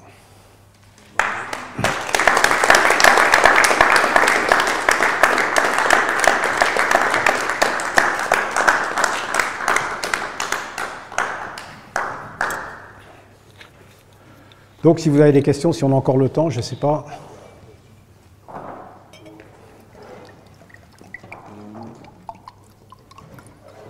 On fait quoi, Philippe ? Donc on peut prendre quelques questions, pas trop parce qu'on est un peu pris par le temps. J'essaie de répondre vite. Mais voilà. Donc c'était tout d'abord au nom du CAD et de, je pense, toutes les personnes ici, on tient à vous remercier parce que c'était vraiment un exposé très stimulant qui abordait vraiment des aspects différents du sol qui se complètent, qui donnent à penser à la fois, on l'a vu à la fin, sur l'agriculture, qui donne à penser sur le concept d'individu, qui donne à penser sur plein de choses en fait. Donc il y a vraiment plein d'ouvertures. Donc on a déjà eu l'occasion de poser quelques questions pendant l'exposé. Alors si parmi les personnes, il y en a qui se disent il y a vraiment une question qui me taraude, c'est l'occasion ou jamais de la poser. Moi, j'aurais voulu savoir comment c'était possible. Vous avez parlé d'une expérience dans laquelle vous avez fait pousser un chêne. Comment est-ce que c'est possible de le faire pousser sans mycorhize ? C'est une très bonne question. Dans la nature, des plantes sans mycorhize, il n'y en a quasiment pas.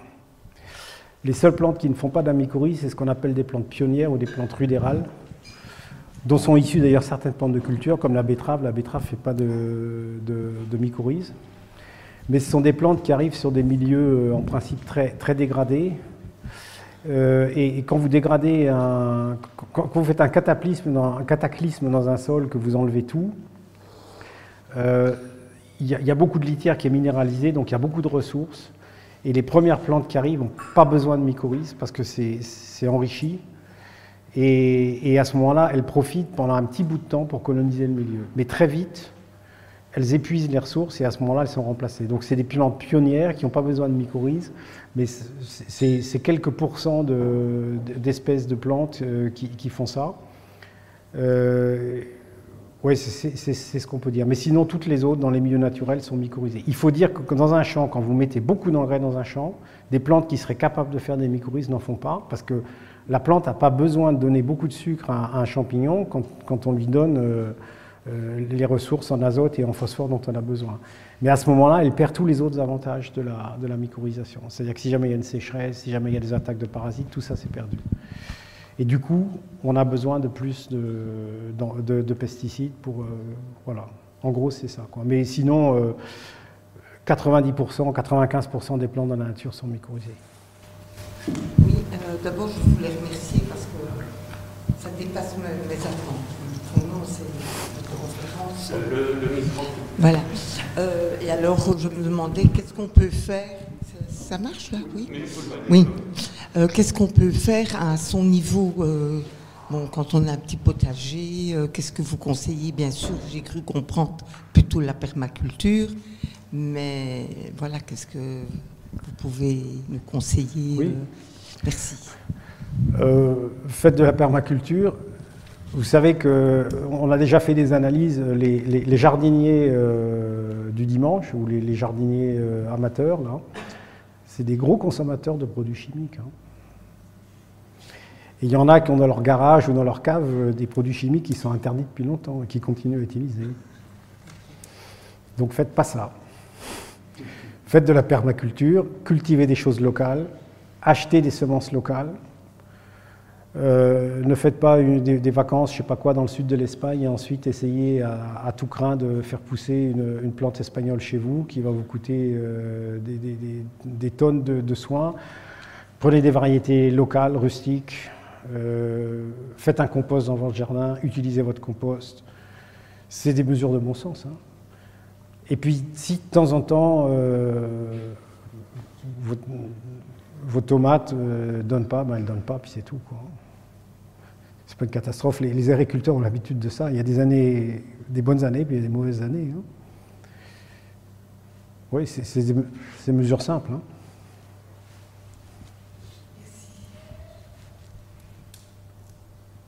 Donc on va prendre votre question peut-être comme la dernière, et puis après je vous propose de continuer de façon informelle à vous poser des questions, à discuter autour d'un verre. Là. Donc les plantes, elles vivent grâce aux champignons, on l'a vu, vous l'avez bien compris, le sol vit mais nous, on est aussi composé de champignons, etc. Ouais. Quel est l'impact d'une alimentation basée sur notre flore intestinale, basée sur une alimentation qui a été produite de manière intensive?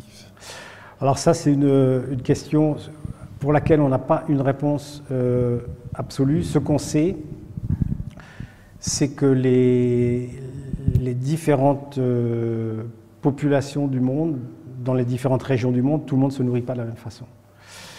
Et on a fait des comparatifs de microbiote chez, par exemple, les Asiatiques ou chez les Européens, chez les Américains. On a regardé aussi, c'est des populations indigènes qui vivent dans les forêts amazoniennes. Alors déjà, les populations qui vivent amazoniennes, qui sont quasiment encore très près de l'état sauvage, qui ont une alimentation extrêmement diversifiée. Un Indien qui vit dans la forêt amazonienne connaît environ 3000 espèces de plantes. Et non seulement il connaît 3000 espèces de plantes, mais il sait à quoi elles servent, ils savent si elles sont empoisonnées, ils savent à quoi elles servent pour soigner des maladies, etc. Donc ils se nourrissent de façon très diversifiée. Diversité du microbiome de ces gens-là, le double d'un Américain. Ils en ont 2 fois plus d'espèces et beaucoup plus divers. Mais d'un autre côté, moi-même, j'ai eu l'occasion de travailler assez longtemps en Chine. J'ai fait des missions assez longues en Chine où je me suis vraiment nourri à la campagne comme les Chinois. C'est-à-dire très peu de viande, beaucoup de légumes, un peu de tout. Hein. J'ai mangé des scarabées, on mange un tas de trucs en Chine. Hein. Et vous constatez au bout d'une quinzaine de jours que vous digérez plus du tout de la même façon, que l'estomac, tout ça fonctionne d'une façon très très différente. Et donc effectivement, en fonction de la façon dont vous nourrissez, vous n'avez pas le même microbiome. Hein. Ça c'est clair. Mais des légumes ou de la viande qui est produite principalement à partir de process plutôt chimiques industriels, et il n'y a pas... Ça je ne sais pas, je connais pas d'études. Je pourrais m'attendre à une différence, mais c'est plus à mon avis dans la diversification. Il faut savoir que grâce, entre guillemets, à l'agriculture, on se nourrit au niveau des plantes, on se nourrit essentiellement sur 5 espèces de plantes. Le blé, le maïs, le riz, le manioc et puis la pomme de terre. C'est pas beaucoup hein, par rapport à la diversité qu'on a. Bon. Et on ferait mieux de... je ne vais pas faire trop longtemps, mais nos ancêtres, les cueilleurs-chasseurs, là, ils mangeaient un peu de tout. Hein. Ils mangeaient un peu de tout, et surtout, ils n'étaient pas en haut de la pyramide alimentaire. Hein. Ils ne mangeaient pas beaucoup de viande, parce que pendant que les lions et les tigres, etc., étaient en train de manger des herbivores, eux, ils étaient dans les arbres à attendre que ça se passe. Après, les hyènes venaient, et quand tout le monde était parti, ils venaient, et comme ils avaient la technique, ils faisaient des trous dans les os et ils mangeaient la moelle. Mais ça s'arrêtait là, et sinon, ils mangeaient des souris, ils mangeaient des grenouilles, ils mangeaient des insectes, ils mangeaient un tas de trucs. Et le seul conseil qu'on puisse donner, c'est diversité, diversité, diversité, diversité. Mais diversité ne veut pas dire manger des tomates à Noël ou manger des fraises. Hein. Bon, et c'est vrai que nous, dans notre région, diversité, il faut bien reconnaître, on n'en a pas énormément. En ce moment, là, on devrait tous manger des choux au niveau légumes. Mais on peut aussi manger des légumineuses, des lentilles, des choses comme ça, etc. On peut quand même conserver des fruits secs, des légumes secs, etc. Oui, oui. C'est facile. Oui. Puis alors, il y a un autre sujet que je n'ai pas abordé ici, mais le blé. Qu'est-ce qu'il y a avec le blé? c'est toxique. Ah oui, parce qu'on a tellement sélectionné le blé pour qu'il soit plus riche en protéines. Il y a énormément de gens qui font des allergies au gluten. Il faut manger très peu de blé, il faudrait plutôt manger de l'épeautre ou du riz ou je ne sais pas quoi, mais on a pris des solutions qui ne sont pas excellentes. Hein. Bon, je veux dire, vous voyez bien, il y a quand même de plus en plus de maladies, du surpoids, etc. Et alors, ce qui est très intéressant, ce qui est catastrophique, même, c'est que vous avez des pays, moi qui ai beaucoup fréquenté la Chine, il n'y avait pas de gens qui étaient gros en Chine il y a 20 ans ou 30 ans. Mais maintenant qu'ils ont des McDonald's, ils sont gros.